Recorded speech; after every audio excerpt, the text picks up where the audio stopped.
সেখানে আমাদের ভূত এফএম এর যারা গেস্ট রয়েছেন, যারা লিসেনার রয়েছেন, তারা কি করছেন এবং এয়ারটেল থেকে নির্বাচিত যারা আছেন তারা কি করছেন সেখানে। হ্যালো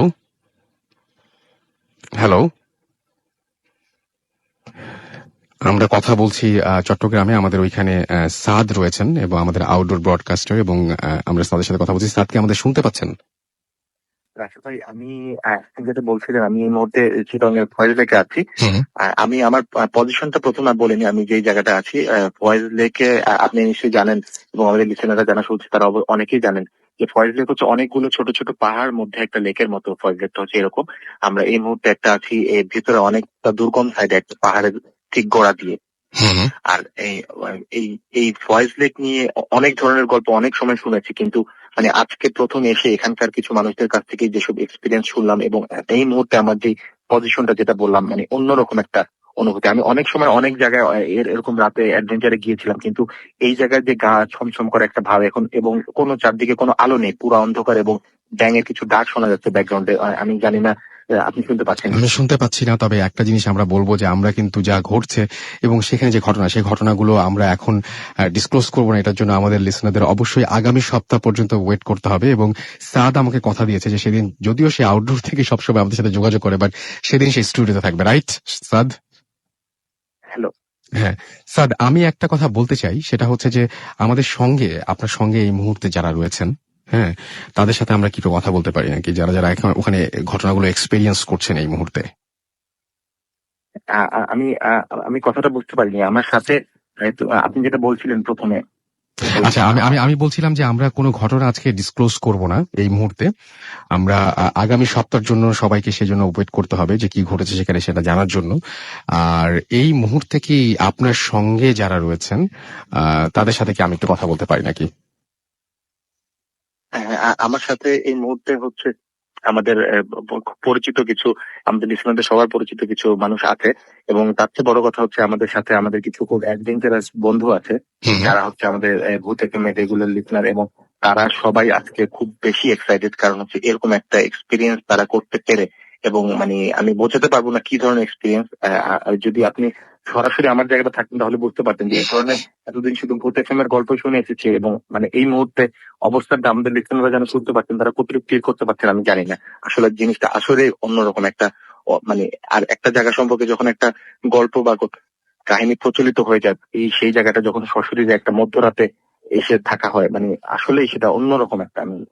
হ্যাঁ, আমি কিন্তু এখন কিন্তু মানে কিছু আওয়াজ পাচ্ছি হালকা। আমি জানি যে যারা আমরা চেষ্টা করেছিলাম যে যারা ঘটনাগুলো ঘুরে এসে খুব সুন্দর করে আবার বলতে পারবেন সেরকম কিছু মানুষকে সেখানে নিয়ে যেতে। তো ওখানে ফারনান আছে, বাবু ভাই আছেন, আবরার আছেন। আমরা কি একটু টুকটাক কথা বলতে পারি তাদের সাথে? পরের বারে আবার এসে আবার অন্যদের সাথে কথা বলবো আর কি।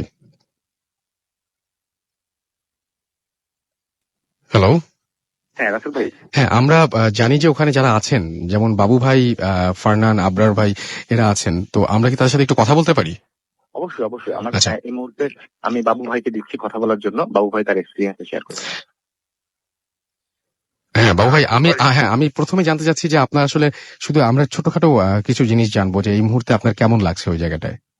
হ্যাঁ, এখানে একটা অসাধারণ ফিলিংস রাসেল ভাই। আমরা এখানে বসে আছি যেখানে, সেটা হচ্ছে আপনার ঠিক কয়েকটা পাহাড়ের মাঝখানে, বেশ অন্ধকার, আর ব্যাং ডাকছে চারপাশে, আর মানে বেশ উঁচু উঁচু পাহাড়, গাছ আছে এবং বেশ কুয়াশাচ্ছন্ন, এবং জায়গাটা বেশ হরিফিক এন্ড মিস্টিক, এবং এই জায়গা সম্বন্ধে অনেক গল্প আমরা শুনতে পেরেছি। সেই গল্প আমরা আগামী সপ্তাহের জন্য তুলে রাখবো সযত্নে, এবং সেই জন্য আমাদের আগামী সপ্তাহ পর্যন্ত ওয়েট করতে হবে। আমরা একটু আবরার ভাইয়ের সাথে কথা বলি। হ্যাঁ হ্যাঁ, শিওর। অল্প আমরা এখন কথা বলছি আবরার ভাইয়ের সাথে। তো আমরা জানতে চাইবো আবরার ভাইয়ের কাছে শুরুতেই যে আবরার ভাই, এই মুহূর্তে আপনার কেমন লাগছে? জি, সালামালাইকুম রাসেল ভাই। আসলে আমি আপনার আগে কথা বুঝতে পারিনি, আবার একটু এই ঠিক এই মুহূর্তে আপনার কেমন লাগছে? এই মুহূর্তে আপনি কেমন ফিল করছেন? ও আচ্ছা। আসলে এরকম এক্সপিরিয়েন্স আসলে মানে সবাই যে থাকতো তাহলে বুঝতে পারতেন যে ভয়ঙ্কর রকম একটা ছিমছিমে একটা পরিবেশ, এবং চারদিকে আসলে আমরা অন্ধকার ছাড়া কিছু দেখছি না। খুবই মানে বলতে গেলে যতটুকু আর কি কুয়াশা ভেদ করে যতটুকু একটু হালকা আলো আর কি আমরা পাচ্ছি, সেটা আর কি মানে বেশি দূর পর্যন্ত দেখা যাচ্ছে না। ওকে। আর এখানকার এনভায়রনমেন্টটা আসলে প্রচন্ড রকমের আপনার বলতে গেলে এটা বর্ণনা এখন প্রকাশ করা যাচ্ছে না আর কি। আচ্ছা, আর আমরা ফারনানের সাথে একটু কথা বলি। ফারনান নিশ্চয়ই আছেন আপনাদের হ্যাঁ সাবজেক্ট, আমরা একটু হ্যাঁ ফারনানের সাথে কথা বলি। তো আমরা এখন কথা বলছি ফারনানের সাথে, এবং ফারনান, আপনার কাছে আমি জানতে চাইবো এই মুহূর্তে, হ্যালো। ঠিক হ্যাঁ ফারনান, এই মুহূর্তে আপনি কি ফিল করছেন? হ্যাঁ আসলে থ্যাংক ইউ, আসলে এরকম একটা হন্টেড ট্যুরে আমাকে সুযোগ করে দেওয়ার জন্য আমরা খুবই এক্সাইটেড, এবং আসলে এরকম অপরচুনিটি আমার লাইফে কখনো আসেনি। এর আগে আমি যখন সিলেটে গিয়েছিলাম তার থেকে অনেক বেশি হন্টেড এবং হরিবল আসলে এখানকার প্লেস। আমরা একটা লেকের এখন পয়েন্ট লেকে ঠিক মাঝখানে একটা নৌকাতে অবস্থান করছি, এবং আশেপাশে সব বড় বড় পাহাড় এবং যে ঘন বনগুলা খুবই মিস্ট্রিয়াস এবং খুবই হরিবল। আচ্ছা, আমরা আমরা আমরা একটু আমরা জানি যে এয়ারটেল থেকে নির্বাচিত যাদের কণ্ঠ কেউই শোনেন নাই এই পর্যন্ত, তারা আছেন আপনাদের সাথে। আমরা কি তাদের মধ্যে যে কোনো একজনের সাথে একটু কথা বলতে পারি? মানে আমি কি ফোনটা পাক করি? জি জি জি, প্লিজ প্লিজ, আমরা তাহলে একটু কথা বলতাম তাদের সাথে এই মুহূর্তে। আচ্ছা আচ্ছা আচ্ছা। তো আমরা জানি যে আমাদের ভূত এফএমের মাধ্যমে নির্বাচিত কিছু লিসনাররা। হ্যাঁ, আচ্ছা, আপনার নামটা বলবেন, একটু পরিচয়টা বলবেন ভাইয়া প্লিজ। আমি মোহাম্মদ রেজওয়ানুল আরিফিন। জি। আপনার বাসা কোথায়? আমার বাসা সায়দাবাদ। সায়দাবাদ। আপনি কিভাবে নির্বাচিত হয়েছেন সেটা তো আপনি জানেন, আপনি এয়ারটেলের মাধ্যমে নির্বাচিত হয়েছেন। এই মুহূর্তে আপনি কি ফিল করছেন ওইখানে? এই মুহূর্তে আসলে আমার এরকম প্লেসে এই পর্যন্ত এখনো কোনো সময় আমার আসা হয়নি, যেখানে অনেক কুয়াশাবৃত একটা পরিবেশের মধ্যে, কিন্তু আলো আঁধারের মধ্যে একটা পাহাড়ের ঠিক কাছাকাছি আমরা বসে আছি। ঠিক আমাদের এই কয়েকজন ছাড়া আশেপাশে কেউ নেই। এই পরিস্থিতিটা আসলে ভাইয়া আসলে বলে বোঝানো যাবে না। আচ্ছা, আমরা একে একে আবার সবার সাথে কথা বলবো। থ্যাংক ইউ আপনাদের সবাইকে আমাদেরকে সময় দেওয়ার জন্য। আমরা আবারও ফোনে আপনাদের কাছে ফিরে আসবো। এখনকার মতো আপনাদেরকে টাটা, আবারও ফিরে আসছি। এবং যারা যারা কথা বলেননি, অনেকেই আছেন, আপনারা তো যারা পরিচিত তাদের কণ্ঠ শুনতে পেলেন, কিন্তু অনেকেই আছেন খুব বেশি অপরিচিত এবং কোনোদিন কথা শুনলে, তাদের কাছেও আমরা ফিরে আসবো একটু পরে। তারা সবাই রয়েছেন, আমরা বললাম যে ফয়েজ লেকে, এবং সেই ফয়েজ লেকে তারা চেষ্টা করছেন। যে সমস্ত ঘটনা আমরা শুনেছি ফয়েজ লেক নিয়ে, অনেক ঘটনা আমরা শুনেছি, প্রচলিত অনেক কিছু।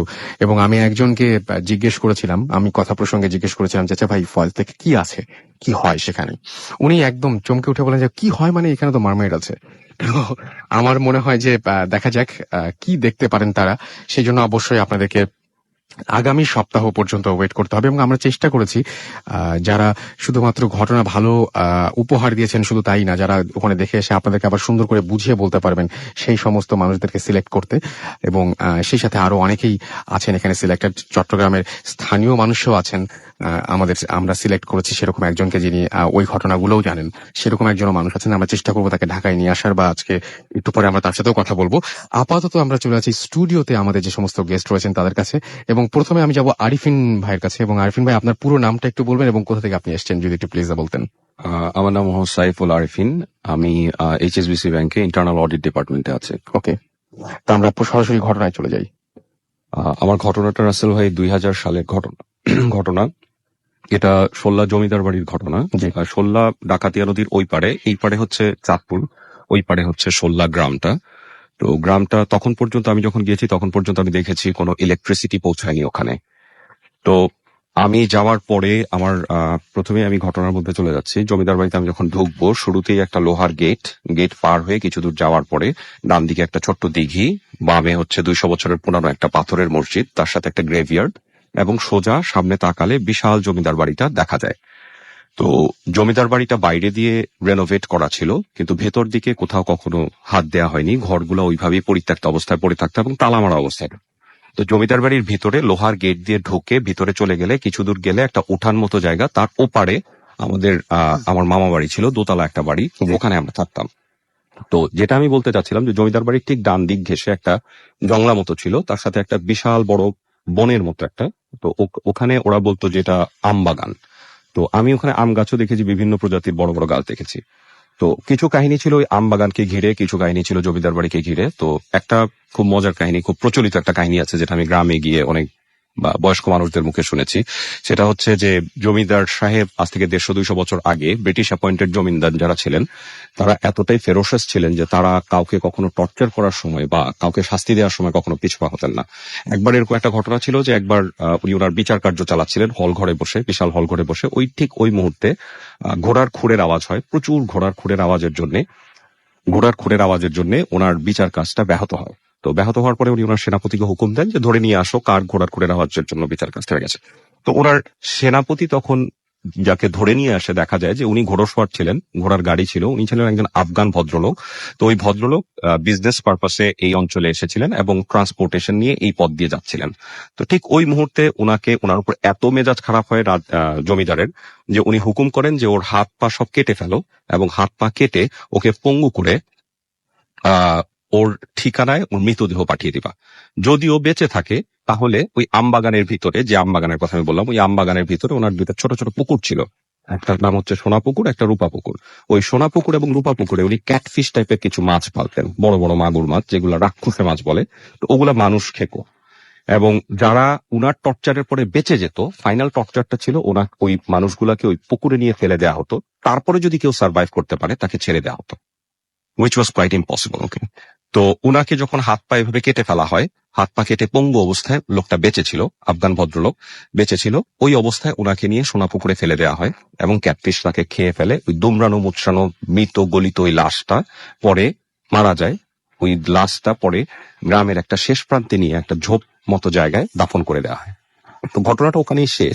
বাট মৃত্যুর আগে ওই লোকের থেকে তার অ্যাড্রেস সবকিছু নিয়ে নেওয়া হয়, আফগানিস্তানে তার বাড়ির ঠিকানা সব নিয়ে নেওয়া হয় এবং ওই ঠিকানায় যোগাযোগ করে বলা হয় যে তারা যেন এসে তার বাবাকে নিয়ে যায়। একটা ছোট পত্র মারফতে যোগাযোগটা করা হয়। তো এর 2 মাস বা 3 মাস পরে সম্ভবত ওই ভদ্রলোকের মেয়ে আসেন আফগান থেকে। তার নাম সম্ভবত মাস্কিন, পুরা নামটা আমার মনে নেই, যতটুকু মনে আছে মাস্কিন। তো ওই মেয়ে আসে, তার বয়স 16-17 বছর হবে, সে তার বাবার লাশ নিতে আসে। তো ওই মেয়েকে দেখে তখন জমিদার পছন্দ হয়ে যায়, ভালো লেগে যায় এবং বলে যে তাকে কয়েদ করো। তাকে তখন উপরে কুঠুরিতে, জমিদার বাড়িটা দোতলা ছিল, দোতলার নিচতলা গুলা ছিল হল ঘর, মুজরার রুম, বড় বড় কিছু রুম। উপরের ঘরটায় ছিল আপনার ছোট ছোট কিছু কুঠুরি মতো কিছু বেডরুম, আর এক সাইডে ছোট ছোট বেশ কিছু কুঠুরি, আর লম্বা টানা বারান্দা পিছনের দিকে। তো ওরকম একটা কুঠুরিতে, দোতলার একটা কুঠুরিতে নিয়ে তাকে বন্দি করে রাখা হয় এবং রাজামশাইয়ের যখন যা খায়েশ হতো উনি তা পূরণ করতেন। এটা ছিল কথিত একটা কাহিনী। আমি ওখানে যাই, আমি ঘুরতে গিয়ে এরকম বিভিন্ন কাহিনী শুনি। আমবাগান সম্পর্কে কিছু কাহিনী শুনি। আমবাগান সম্পর্কে আমি যেটা শুনি সেটা হচ্ছে যে এভাবে ওই পুকুরগুলাতে মানুষ খাওয়ানো হতো, 1। 2 হচ্ছে বর্তমানকালে যেটা আমি শুনেছি যে বাচ্চারা অনেক সময় আম পাড়তে গিয়ে উপর থেকে ধাক্কা দিয়ে, ডাল থেকে ধাক্কা দিয়ে নিচে ফেলে দেওয়া হয়। কে ধাক্কা দেয় কে বাকারা কেউ জানে না। তারপরে ঢিল ছোড়ে, বাচ্চারা যখন গাছে ঢিল ছোড়ে বা বুমেরাং জাতীয় কিছু ছোড়ে, কিছুক্ষণ ছোড়ার পরেই খুব জোরে গাছ থেকে আম ছুড়ে আসে, তাদের দিকে ছুটে আসে এবং ওই আমের আঘাতে একটা বাচ্চা অন্ধ হয়ে গেছিল, তার একটা চোখ নষ্ট হয়ে গেছিল। এবং জমিদার বাড়ির আরেকটা কাহিনী আমাকে যেটা স্ট্রাইক করে, সেটাও একজন বুজুর্গ লোকের মুখে শোনা। সেটা হচ্ছে এইরকম যে একবার এক দোতলায় ওই বারান্দা মতো যে জায়গাটা, ওখানে একটা ছোট বাচ্চা, 8-10 বছরের একটা বাচ্চা হাঁটছিল। গ্রামের মানুষের চোখের সামনে তারা দেখেছে যে বাচ্চাটা কিছুই নাই, বাচ্চাটা জাস্ট পিছন দিকে আস্তে আস্তে রেলিং ধরে উল্টায় নিচে পড়ে গেছে, রেলিং ধরে উঠে নিজে পড়ে গেছে এবং তার চোখ মুখ বিস্ফোরিত ছিল। নিচে পড়ার পরে তাকে হাসপাতালে নেওয়া হয়, ট্রিটমেন্ট করা হয়, সবকিছু করা হয়। বাচ্চাটা এরপর থেকে অটিস্টিক আচরণ করে, বাচ্চাটা কথা বলতে পারে, সবকিছু করতে পারে, সে এখনো বেঁচে আছে এবং সে অটিস্টিক হয়ে যায় ওই 10 বছর বয়স থেকে। সে আর কোনো কথা বলতে, মানে সুস্থ কোনো কথা বলতে পারে। এগুলো ছিল কিছু কাহিনী। তো আমি প্রথম রাতে I was very curious at that time. So আমি যেটা করি, আমি ওখানকার যে ম্যানেজার ছিল, মানে যিনি এগুলো রক্ষণাবেক্ষণ করতেন, ওনার কাছ থেকে আমি চাবির গোছাটা নিয়ে নিই রাজবাড়ির, ওনাকে বলিয়ে বালিয়ে চাবির গোছাটা নিয়ে নিই। আমার খুব ইচ্ছা করে যে আমি রাজবাড়ির ছাদে গিয়ে একটু হাঁটবো। দোতলা রাজবাড়ির 3 তলা ছাদ, সো ওখান থেকে পুরা গ্রামটা, ডাকাতিয়া নদীটা খুব সুন্দর দেখা যায়। তো আমি সিঁড়িঘর দিয়ে উঠলাম রাত 12টার পরে, সবাই ঘুমায় যাওয়ার পরে আমি সিঁড়িঘরের দরজা খুললাম। খুলে সিঁড়িঘরটা খুব, মানে সিঁড়িতে যাওয়ার যে পাথরের সিঁড়ি, একদম চিপা, একজন মানুষ কোনো মতে হেঁটে যেতে পারে। তো ওই পাথরের সিঁড়ি দিয়ে খুব কষ্ট করে উঠছিলাম। আমার কাছে মনে হচ্ছিল যে আমি যতই আগাচ্ছি অন্ধকার মনে হয় আমাকে খেয়ে নিচ্ছে। তো দোতলা পর্যন্ত উঠে আসে, আমি যখন দোতলার বারান্দাটা ক্রস করে আবার ছাদের দিকে যাচ্ছি, ঠিক ওই মুহূর্তে আমার কাছে মনে হলো কেউ একজন আমাকে ফলো করছে। আমার মনে হলো যে পিছন থেকে কোনো একটা কুটুরি ঘরে কেউ ঢুকে গেল। খুব কমন, আমি নিজেকে জাস্ট বোঝাচ্ছিলাম এটা আমার হ্যালুসিনেশন ছিল, যেহেতু আমার ব্রেইনে এখন অনেক কিছু চলতেছে। তো আমি নিজেকে খুব কঠিন ভাবে বুঝালাম যে ভয় পাওয়া চলবে না, অনেক কিছু হতে পারে, অনেক কিছু আমি শুনবো, অনেক কিছু দেখবো, কিন্তু আমি ভয় পাবো না। ভয় পেলে আমার কার্ডিয়াক অ্যারেস্ট হতে পারে বা আরো খারাপ কিছু হতে পারে। তো আমি যেটা করলাম, আমি জাস্ট ভ্রুক্ষেপহীন ভাবে উঠে গেলাম। যখন আমি একেবারে ছাদের কাছাকাছি চলে আসছি, আমি দেখলাম জাস্ট দোতলা দিয়ে একটা নুপুরের আওয়াজ ঝুনঝুন করে কিছুক্ষণ হয়ে জাস্ট দৌড়ে চলে গেল। আমি ছাদের দরজা খুললাম, চাবি দিয়ে দরজা খুললাম, ছাদে গেলাম, ছাদে গিয়ে কিছুক্ষণ হাঁটলাম। বিশ্বাস করেন আমার ওই মুহূর্তে প্রচন্ড ভালো লেগেছে। ডাকাতিয়া নদীটা আমি দেখতে পেয়েছি, খুব সুন্দর। তো পূর্ণিমা ছিল না, তবে চাঁদের আলো ছিল, আবছা আলো আধারি ছিল। ওই মুহূর্তে আমি হয়তো কিছুটা আই ওয়াজ লিটল বিট, হয়তো কিছুটা আমি নিজেকে হারিয়ে ফেলেছিলাম, সৌন্দর্যের কারণেই হোক। ওই মুহূর্তে লোহার গেটের আওয়াজে, ছাদের যে গেটটা করে একটা আওয়াজ হলো, লোহার গেটটা বন্ধ হয়ে গেল আস্তে করে, এবং আমি ঘুরে তাকায় কাউকে দেখতে পেলাম না। আমি দেখলাম যে জাস্ট লোহার গেটটা টান দিয়ে বন্ধ করেছে। আমি আগায় যাওয়ার চেষ্টা করতেছি ছাদের গেটের দিকে, তখন আমার পা ভারী হয়ে আসছিল, চোখ মুখ ভারী হয়ে আসছিল, আমার চোখে প্রচন্ড ঘুম, এবং আমি বুঝতে পারছি যে আমি হাঁটতে পারছি না, প্যারালাইজড ফিল করছি। ওই মুহূর্তে আমি জাস্ট ছাদের কার্নিশ মতো একটা জায়গায় এসে, জাস্ট উঁচু মতো একটা জায়গায় বসলাম, বসে একটু কাত হলাম। কাত হয়ে আমি ফিল করতেছি যে আমি কি করতেছি। আমার ব্রেন টোটালি সচল, আমি বুঝতেছি যে আমি রাজবাড়ির ছাদে ঘুমায় যাচ্ছি, বাট আমি উঠতে পারতেছি না, আমার শরীর আমার কন্ট্রোলে ছিল না। আমি ওই মুহূর্তে ওইভাবেই ঘুমায় যাই। এইটুক পর্যন্ত আমার ওই দিন রাতের কথা মনে আছে। তারপর পরদিন আমার সেলিম ভাই ম্যানেজারের প্রচন্ড চিৎকারে আমার ঘুম ভাঙে। উনি আমাকে ডাকছেন খুব জোরে জোরে জোরে জোরে। তো আমি ওনার ডাকে উঠি, উঠে উনি বলে যে আপনি ছাদে এসে ঘুমায় আছেন, এটা কি ব্যাপার? আমি দেখি যে আমি আমার মামার বাড়ির ছাদে, যেটা একটু দূরে উঠানের ওই পারে, মামার বাড়ির ছাদে ঘুমায় আছি। এন্ড দেন আমি ওনাকে কিছু বলার আগে উনি আমাকে আরো শাসালেন যে আপনি চুরি করে চাবি নিছেন, রাজবাড়ির চাবি নিছেন, আপনি রাত্রেবেলা যে সিঁড়ি ঘর খোলা রেখে আসছেন, ছাদের দরজা খোলা রেখে আসছেন, স্যার যদি জানতে পারে আমার তো চাকরিটা খেয়ে ফেলবে। এটা শোনার সাথে সাথে আমার স্ট্রাইক করে, তার মানে হচ্ছে আমি রাতের বেলা ছাদে গিয়েছিলাম এবং আমি ছাদ থেকে ফিরে আসি নাই। যদি আমি আসতাম আমি তালা মেরে আসতাম, কোনো অবস্থাতেই আমি এটা কাউকে জানতে দিব না যে আমি ছাদে গিয়েছিলাম। সো ওইটা আমার মনের ভিতর থেকে যায় ওই দিন। তারপর দিন আমি নর্মাল থাকি। ভর দুপুরে যখন সবাই আবার ঘুমায় যায়, ভর দুপুরে 3টার দিকে আমি আমবাগানে যাই। আমবাগানে গিয়ে হাঁটতে থাকি, মনে মনে খুঁজতে থাকি যে সেই সোনা পুকুর রূপা পুকুরের কাহিনী আমি শুনেছিলাম। খুঁজতে থাকি খুঁজতে থাকি খুঁজতে থাকি, কিছুক্ষণ হাঁটা চলার পরে আমি হঠাৎ সেই নুপুরের আওয়াজটা পাই। এটা আমি আগের দিন রাতে পেয়েছি, এবং আওয়াজটা আমার এত পরিচিত যে আমি জাস্ট চোখ বন্ধ করলে মনে হয় ফিল করতে পারি। তো আমার ডান দিক থেকে আওয়াজটা আসছিল, আমি আওয়াজটা ফলো করি। বেশ কিছু দূর যাওয়ার পর আমার মনে হয় আমার বাম দিক থেকে কেউ একজন হেঁটে চলে যাচ্ছে, পায়ের শব্দ পাচ্ছি আমি জঙ্গলের মধ্যে। আমি আবার বামে যাই, এরকম করে কিছুক্ষণ ডানে বামে ডানে বামে কিছুক্ষণ যাওয়ার পর আমি দেখি আমার থেকে 10 হাত বা 20 হাত দূরে একটা কুকুর দাঁড়ানো। কুকুরটার সামনের ডান পাটা অর্ধেক নেই, খোড়া একটা কুকুর, এবং কুকুরটা ময়লা, কেমন যেন ধূসর কালারের, গায়ে কোনো পশম নেই। সে আমার দিকে চুপচাপ এক দৃষ্টিতে তাকিয়ে থাকে। আমি খুব অবাক হই, সবচেয়ে ভয় লাগে আমার তার চোখের দৃষ্টি। সে খুব অদ্ভুত একটা দৃষ্টি নিয়ে আমাকে দেখছিল এবং আমার দিকেই তাকিয়েছিল। আমি একবার চিন্তা করি যে উল্টা করে দৌড় দিব, আমার ভয় লাগতে থাকে তখন। পরবর্তীতে চিন্তা করি, ছোটবেলা থেকে জানি কুকুর দেখলে যদি দৌড় দেই সে আমার পিছনে দৌড়াবে। সো আমি জাস্ট স্টিফ হয়ে ওই জায়গাটা দাঁড়ায় থাকি। দেখি কিছুক্ষণ পর কুকুরটা হাঁটা শুরু করে, কিছু দূর গিয়ে সে আবার আমার দিকে ঘুরে তাকায়। তো আমি ওই মুহূর্তে আমার একটা ইনস্টিংক্ট কাজ করে যে আই শুড ফলো হিম, হয়তো সে চাচ্ছে I should follow him. So আমি তখন তার পিছু পিছু হাঁটতে থাকি, এবং যখন আমি হাঁটি আমি দেখি সে হাঁটছে। যখনই আমি দাঁড়ায় যাই, আমি অন্য কিছু চিন্তা করি জঙ্গলের মধ্যে, দেখি সেও দাঁড়ায় এবং সে আমার দিকে তাকায় থাকে।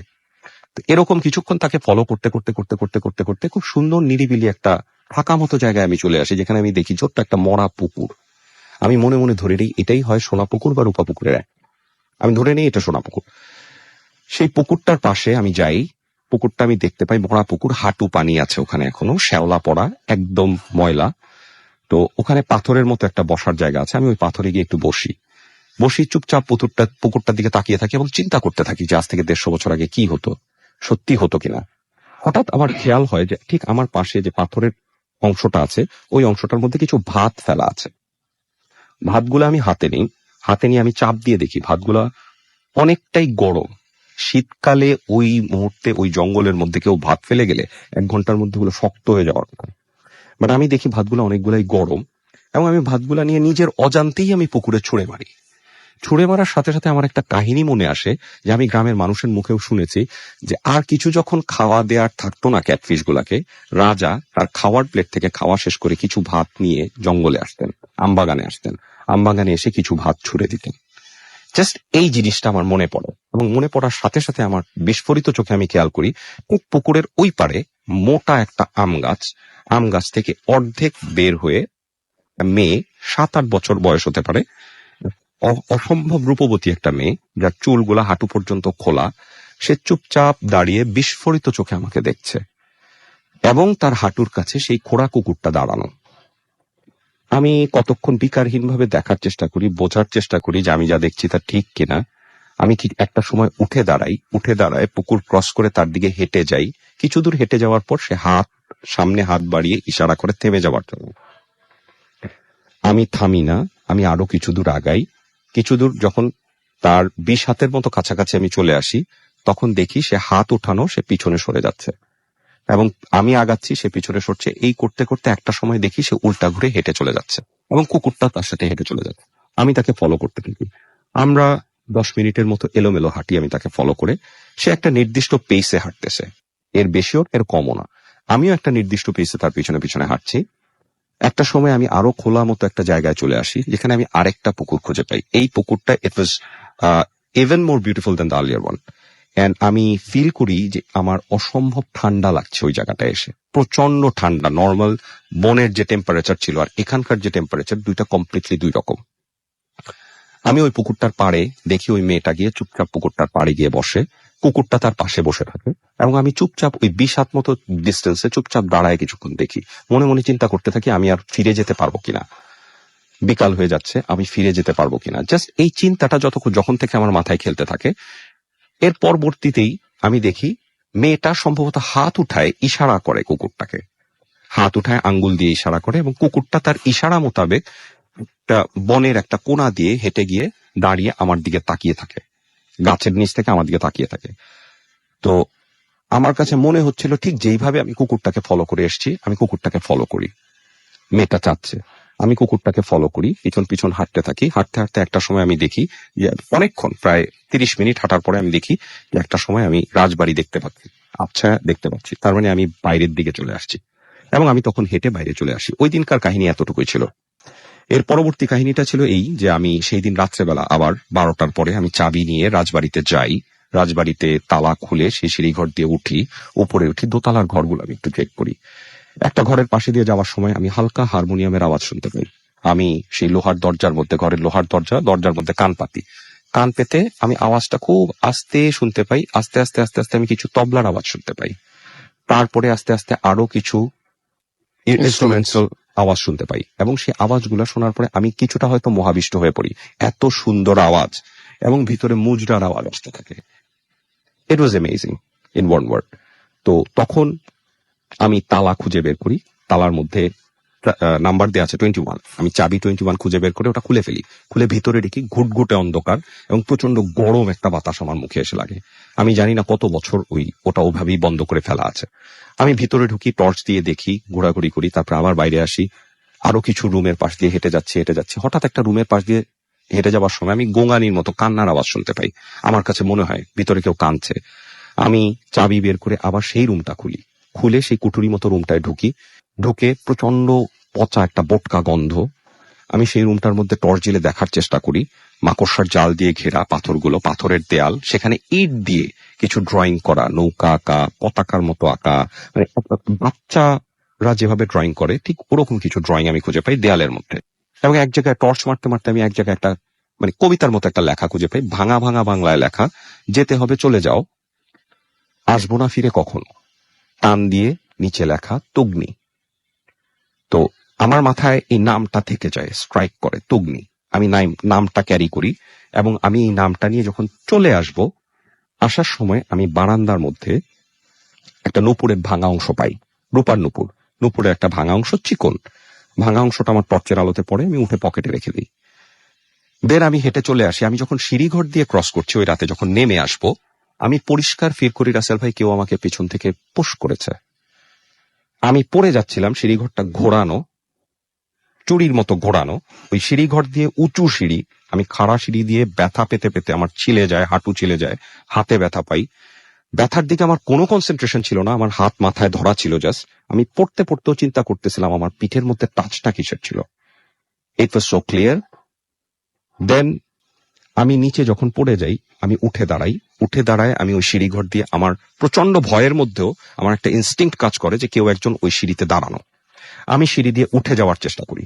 কিছু দূর উঠার পরে আমি অন্ধকারটা দেখি ওইখানে গুমোট হয়ে আছে অন্ধকারটা। আরো কিছু দূর আগানোর পর আমি পরিষ্কার পায়ের আওয়াজ শুনতে পাই, কেউ একজন উঠে চলে গেল সিঁড়ি দিয়ে উপরের দিকে। আমি এরপরে আর সাহস করতে পারি না উপরে যাবার। আমি নেমে আসি, সিঁড়িঘরের দরজা লক করি, আমার সারা শরীরে প্রচন্ড ব্যথা, রক্তাক্ত অবস্থায় আমি রুমে এসে বাথরুমে গিয়ে নিজেকে ক্লিন করে ওই রাতের মতো ঘুমাই। আমাকে পরের দিন সেলিম ভাই ডাক দিয়ে বলে, আপনি রাত্রেবেলা অনেক রাতে চিৎকার করেছেন কেন?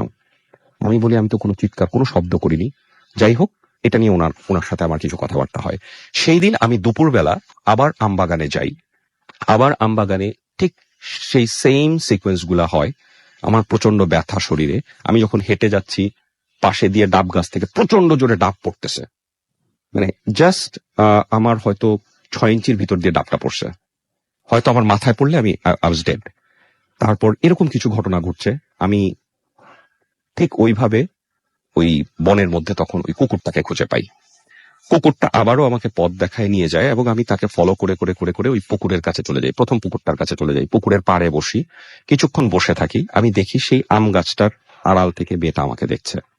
দ্বিতীয় দিনেও ঠিক একইভাবে সে আমার দিকে তাকিয়ে আছে এবং তার চোখের মধ্যে কেমন যেন একটা ঘৃণা এবং একটা বিচলিত ভাব। আমার দিকে সে এক দৃষ্টিতে তাকিয়ে আছে। আমি কিছু বলি না। আমার হঠাৎ স্ট্রাইক করে নাম তুগ্নি। আমি চিৎকার দিয়ে ডাকি, তুগ্নি শোনো। সে প্রচন্ড বিস্ফোরিত চোখে 2 পা পিছনে চলে যায় এবং 2 হাত তুলে আমাকে বাধা দেয়। আমি বলি, তুগ্নি, আমি তোমাকে আঘাত করব না, ব্যথা দিব না, তুমি আমার সাথে একটু কথা বলো। তার মুখে কোনো শব্দ ছিল না, প্রচন্ড বিস্ফোরিত চোখে, বড় বড় চোখে সে পিছন দিকে সরে যেতে।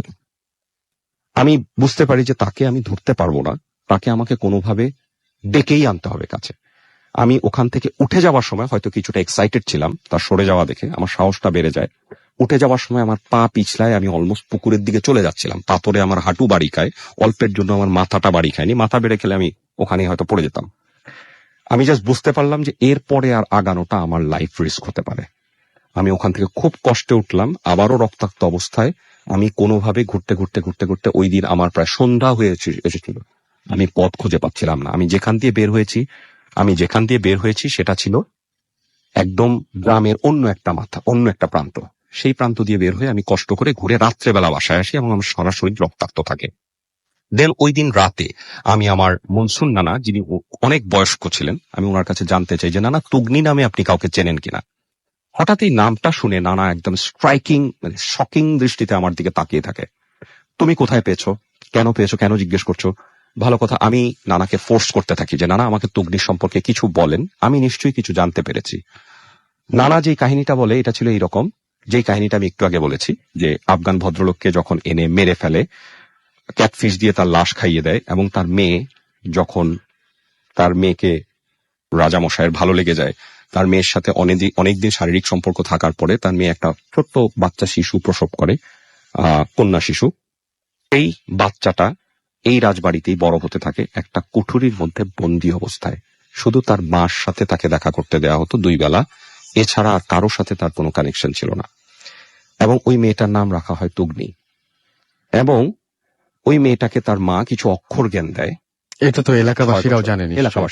আচ্ছা, 6 বছর পর্যন্ত তার মা বেঁচে ছিল। 7 বছরের সময় তার মা কোনো একটা কারণে, এলাকাবাসীর মুখেই শোনা, যে রাজার প্রচন্ড আক্রোশের কারণে তাকে টর্চার রুমে নিয়ে টর্চার করে মেরে ফেলা হয়। এবং টর্চার রুমটা হচ্ছে সেই আমবাগানের ঠিক কাছাকাছি। ওটা এখন সিল করে বন্ধ করা। আমি দেখতে গিয়েছিলাম, আমি দেখেছি ওটা একদম সিল গালা করে বন্ধ করা। তো আমি তারপরে যেটা শুনলাম, তাকে ওই টর্চার রুমে টর্চার করা হয় 7 দিন, এবং ফাইনালি তাকে ওই ক্যাটফিশ দিয়ে ওই পুকুরে নিয়ে খাইয়ে মেরে ফেলা হয়। এবং তার লাশটাও, তুগ্নির নানার লাশ যেখানে ছিল, ওই ঝোপের মধ্যে, গ্রামের শেষ মাথায় ওই ঝোপের মধ্যে নিয়ে কোনো মতে জাস্ট মাটি চাপা দিয়ে দেওয়া হয়। এটাই ছিল তাদের পরিণতি। এবং আমার কাছে তখন পরিষ্কার হয়ে যায় যে কেন আমি এত ব্যথা পাচ্ছি, আমাকে ফোর্স করা হচ্ছে। আমার কাছে মনে হচ্ছিল যে ওই দিন পুকুরের সামনে বসে ভাত ছিটানোটা আমার একটা অনেক বড় হয়তো ভুল হয়ে গেছে। আমি এরপরে জাস্ট বাকরুদ্ধ অবস্থায় থাকি কিছু সময়। পরের দিন আমি অনেক খুঁজে গ্রামের মানুষের সাথে কথা বলে গ্রামের শেষ প্রান্তে ওই ঝোপ মতো জায়গাটা, কবরস্থানটা খুঁজে বের করি। আমি ওখানে যাই, ঝোপ দিয়ে ঢুকি, নিচে নামি, ভিতরে যাই, একদম কবরের কাছাকাছি গিয়ে দেখি ওইখানে ওই মেয়েটা আর কুকুরটা চুপচাপ বসে আছে এবং মেয়েটা কাঁদছে। আমি হয়তোবা এরকম একটা ধারণা আমার ছিল যে আমি তাকে ওখানে পাবো বা দেখব। আমি ওখানে বসি, কিছু সময় বসি, আমি আয়াতুল কুরসি পড়ি, দুরূদ শরীফ পড়ি, আমি কবরটা জিয়ারত করি, 2টো কবরই, এবং আমি কবর 2টা পরিষ্কার দেখতে পাই। ওখানে তৃতীয় আর একটা কবর ছিল ছোট, সেটাও আমি দেখতে পাই। আমি প্রত্যেকটা কবর জিয়ারত করি আমি অনেকক্ষণ। আমার প্রচন্ড কষ্ট হচ্ছিল তখন মেয়েটার জন্য। আমার কাছে মনে হচ্ছিল যে সে আমাকে যতই আঘাত করুক, আমার খুব ইচ্ছা হচ্ছিল আমি যদি একটু তাকে ধরে আদর করে দিতে পারতাম, মাথায় একটু হাত বুলিয়ে দিতে পারতাম, বা অ্যাটলিস্ট তার জন্য আমি কিছু করতে পারতাম। আমার পক্ষে কিছু করা সম্ভব ছিল না। আমি জাস্ট কিছুক্ষণ, আমার চোখ দিয়ে পানি পড়লো চুপচাপ। আমি উঠে চলে আসছিলাম, বিকাল হয়ে সন্ধ্যা হয়ে যাচ্ছিল। উঠে চলে আসার সময় আমি একবার তার দিকে পিছন ফিরে তাকালাম, দেখলাম সে হাত দিয়ে আমাকে ইশারা করছে এবং তার হাতটা আমার দিকে ওয়েভ করা। এবং আমি চুপচাপ তার দিকে দেখে আমার চোখ দিয়ে প্রচন্ড পানি আসতেছিল, আমি নিজেকে ধরে রাখতে পারতেছিলাম মেয়েটাকে দেখে। আমি উঠে চলে আসলাম, ওই দিনের মতো আমি উঠে চলে আসি। ঠিক এই ইনসিডেন্টটার পর থেকে, এই কবরটা জিয়ারত করার পর থেকে, এরপরে কিছু কুইক ঘটনা ঘটে গেছে 2 দিনে। আমি যখন ছাদে পায়চারি করতাম বিকালবেলা, ওয়াকম্যান কানে থাকতো, আমার গান শুনতাম আর ডাকাতিয়া নদী দেখতাম রাজবাড়ির ছাদে, খুব সুন্দর লাগতো। রাজবাড়ির ছাদের ডান দিকটা ছিল ভাঙা, পাঁচিলটা ভাঙা, ওখানটা খোলা ছিল, ওখান দিয়ে একদম নিচে পড়ে যাওয়ার ইয়ে ছিল। আমি গান শুনছি, এক মনে ডাকাতিয়া নদী দেখছি, ধার ধরে হাঁটতেছি। হঠাৎ অনেকক্ষণ হাঁটার পরে বিকালবেলা একটা সময় আমি পিছন ফিরে, আমি জাস্ট নিজের অবস্থানটা দেখার জন্য আমি নিজের পায়ের দিকে তাকালাম। দেখলাম আমার ডান পায়ের নিচে কোনো ছাদ ছিল না, এবং আমি অলমোস্ট ওই ভাঙা পাঁচিল দিয়ে বাইরে চলে আসছি, বাট আমি নিচে পড়ে যাইনি। আমার পাটা কোনো কিছুতে আটকে আছে। আমার প্রচন্ড ভয় লাগে, আমি দৌড় দিবার চিন্তা করেও দাঁড়িয়ে পড়ি এবং ডান পায়ে একটু প্রেস করে দেখি যে আমি পড়ে যাচ্ছি কিনা। আমি দেখলাম আমি পড়ে যাইনি। দেন যেটা হলো, আমার মনের মধ্যে তখন একটা খেয়াল আসলো যে আমি একটা ঘটনা শুনেছি আমবাগানে, যে বাচ্চারা ঢিল মারলে আম ছুঁড়ে মারে, কিছু বাচ্চা অন্ধ হয়ে গিয়েছে। আমি ওই আমবাগানে যাই, ওই দিন বিকালবেলা আমবাগানে যাই, এবং ঠিক একই ভাবে কিছু আম গাছ দেখে দেখে, একদম ভিতরের দিকে গভীর বড় বড় কিছু আম গাছ দেখে দেখে ঢিল মারতে থাকি, প্রচন্ড জোরে জোরে আমের দিকে ঢিল মারতে থাকি। তো আমার কিছুই হয় না, আমি ফিরে আসতে থাকি। হঠাৎ ফিরে আসার সময় আমি দেখি একেবারে আমার ডান দিকের কোণা থেকে বিশাল বড় একটা ফজলি আমের মতো আমার দিকে প্রচন্ড বেগে ধেয়ে আসছে। যখন ধেয়ে আসছে, আমি জাস্ট রিফ্লেক্স করার টাইমটা পাইনি, তার আগে আমি দেখলাম এক হাতের মতো এসে আমটা নিচে পড়ে গেছে এবং আমার গায়ে টাচ পর্যন্ত হয়নি। এরকম কিছু ঘটনা ঘটছিল আমার সাথে, যে আমি বুঝতে পারছিলাম যে কিছু একটা আমাকে প্রোটেক্ট করছে। ওই অবস্থায় আমি যখন চলে আসছি, যেই আম গাছটার নিচে মেয়েটাকে আমি প্রথম দেখতে পাই সোনাপুকুরের কাছে, সেই আম গাছটার নিচে দিয়ে আমি যখন হেঁটে চলে আসছি, তখন আমি দেখলাম একটা কাগজ, ছেঁড়া কাগজের টুকরা। আমি কাগজের টুকরাটা ওঠাই, কাগজের টুকরাটার মধ্যে কবিতার সেই প্রথম 2 লাইন লেখা, চলে যেতে হবে চলে যাও, বাকি অংশটা ছেঁড়া, ওখানে নাই। আমি তাড়াতাড়ি ওই কাগজটা বোটে আমার পকেটে নিয়ে চলে আসি। আমার পকেটে সেই নূপুরের ভাঙা অংশটার, কাগজের ভাঙা ছেঁড়া অংশটা থেকে যায়। আমি চলে আসি রাজবাড়িতে। আমার পরে প্রচন্ড জ্বর আসে এবং পরের দিন আমরা চলে আসবো ওখান থেকে। যখন আমি চলে আসতে থাকি, আমি আর মামা ড্রাইভ করছিলেন, হাইওয়ে দিয়ে আসছি, 16 হাইওয়ে। আমি জাস্ট আমার 30 ফিট দূরে দেখতে পাই মেয়েটা দাঁড়ানো, হাইওয়েতে মেয়েটা দাঁড়ানো, তার হাত ওয়েভ করা, হাঁটুর কাছে কুকুরটা দাঁড়ানো। আমি এতটাই বিস্ফোরিত হয়ে যাই যে আমি যতক্ষণে মামাকে বলি যে মামা থামো থামো, মামা হার্ট ব্রেক করে, কি হয়েছে কি, আমি বলছি একটু থামো। থামার পরে আমি দরজা খুলে নেমে ছুটে আসি পিছনে, এলোমেলো পাগলের মতো খুঁজতে থাকি, আমি কিছুই দেখি না। জাস্ট আমি ওখানে দেখি নূপুরের আরেকটা ভাঙা অংশ ওখানে ঘাসের মধ্যে পড়া, and that is blood shedded, রক্ত লাগানো, শুকনো রক্ত লাগানো। আমি ওই অংশটা তুলে নিয়ে আমার পকেটের অংশটা বের করি এবং জোড়া দিই। আমি দেখি একটা পুরো আস্ত নূপুর হয়ে যায়, এবং আমি দেখি ওটা ধান ক্ষেতের পাশে ছিল হাইওয়েটা, নিচে যে ধান ক্ষেতের আল আছে, ওই আল দিয়ে ওই খোড়া কুকুরটা হেঁটে চলে যাচ্ছে। আমি আর কিচ্ছু দেখতে পাই না ওখানে। দেন আমি চুপচাপ শান্তভাবে গাড়িতে উঠি, আমার গায়ে তখন প্রচন্ড জ্বর। আমি গাড়িতে উঠি, আমরা ডাকাতিয়া নদী ক্রস করার জন্য ফেরিতে উঠে গাড়ি, তারপর আমি গাড়ি থেকে নামি। একটা সময় আমার খুব ডিম খেতে ইচ্ছা করে, আমি ডিম কিনে ডিম খাচ্ছিলাম, সেদ্ধ ডিম। আমি ডিম খাওয়া শেষ, হাতে আমার ডিমের কাগজটা তখনও। আমি জাস্ট হাসতে থাকি, কাগজটার মধ্যে লেখা, ফিরে আসবো না কখনো, টান দিয়ে তুগনি। আমি আমার পকেট থেকে কাগজের ছেঁড়া অংশটা বের করি, সেখানে রাখি, পুরা কবিতাটা আমি পড়ি, যেতে হবে চলে যাও, ফিরে আসবো না কখনো, তুগনি। আমি যতটা সময় ফেরিতে ছিলাম, আমি ফেরির রেলিং ধরে চুপচাপ দূরে তাকিয়েছিলাম। আমি যখন চাঁদপুরের কাছে চলে আসি আমাদের ফেরি, তখন দূরে তাকিয়ে দেখি ঠিক ডাকাতিয়া নদীর ওই পারে 16 গ্রামে ঘাসের উপর মেয়েটা এবং কুকুরটা বসা এবং তার হাত ওয়েভ করা। আমার কাছে তখন এই দৃশ্যটা এতই পরিচিত ছিল এবং এতটাই নোন ছিল যে আমি চুপচাপ এসে গাড়িতে উঠে যাই এবং আমি গাড়িতে ওঠার আগে সেই কাগজটা নূপুর দিয়ে পেঁচিয়ে আমি ডাকাতিয়া নদীতে ছুঁড়ে ফেলে দিই। হয়তো ওই মুহূর্তে আমি স্মৃতিটাকে আর ক্যারি করতে চাচ্ছিলাম না বা আমার ভয় লাগছিল। আমি ডাকাতিয়া নদীতে ছুঁড়ে ফেলে দিই এবং আমি গাড়িতে এসে চুপচাপ বসে পড়ি এবং চলে আসি। আপনাকে অনেক ধন্যবাদ। অনেক লম্বা একটা ঘটনা শুনলাম আমরা, বাট ইন্টারেস্টিং। আমরা একটা ছোট্ট ব্রেকে যেতে হবে আমাদেরকে এবং ব্রেকের পরে আমরা আবারও ফিরে আসছি। সো স্টে টিউনড রেডিও ফুর্তি অ্যান্ড ডোন্ট স্টপ দ্য ফুর্তি।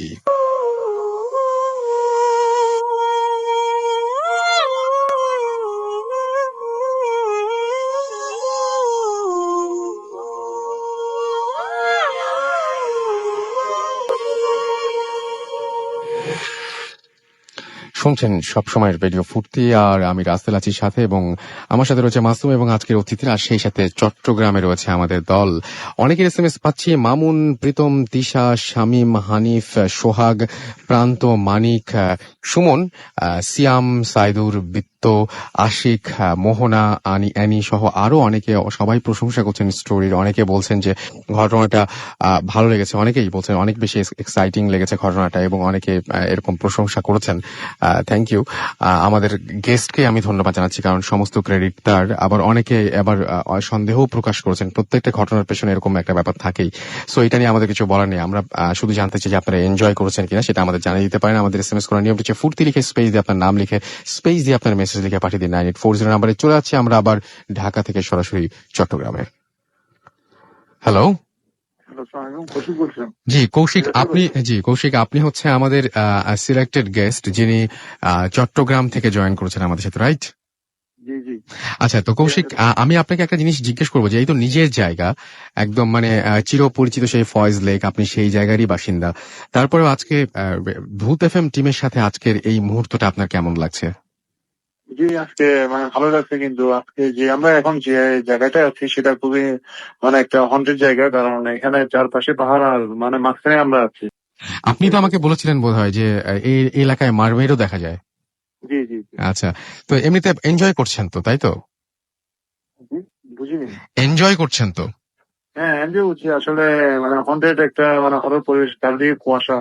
আচ্ছা, চারদিকে আমরা পাহাড় আশা আছে। করছি যে আপনারা মানে তেমন কিছু দেখুন, সেরকমই আশা করব। আমরা চলে যাব আবার সাদের কাছে। একটু সাদকে প্লিজ, আমি চাচ্ছিলাম ফোনে।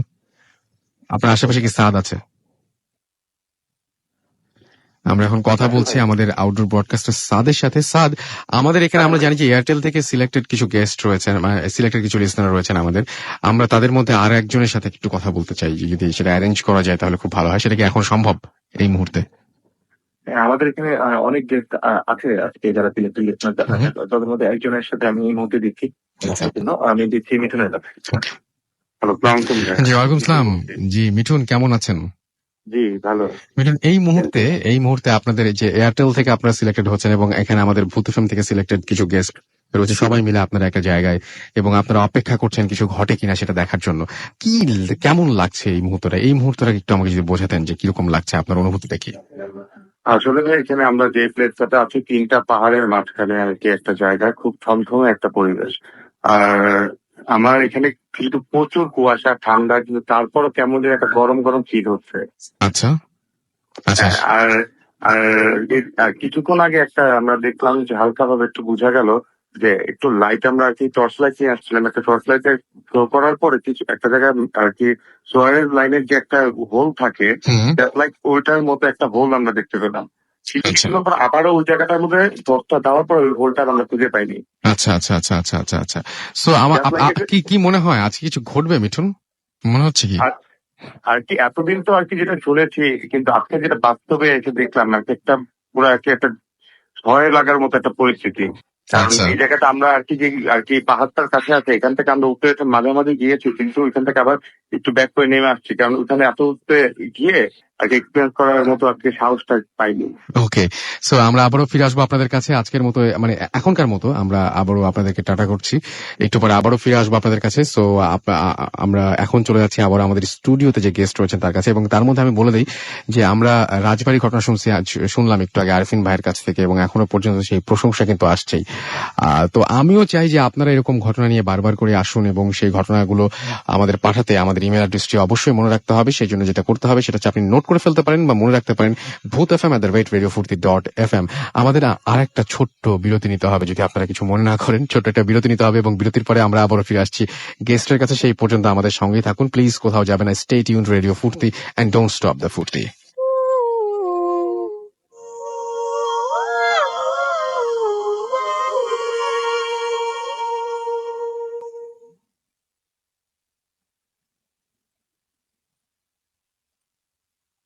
FM haunted by Airtel.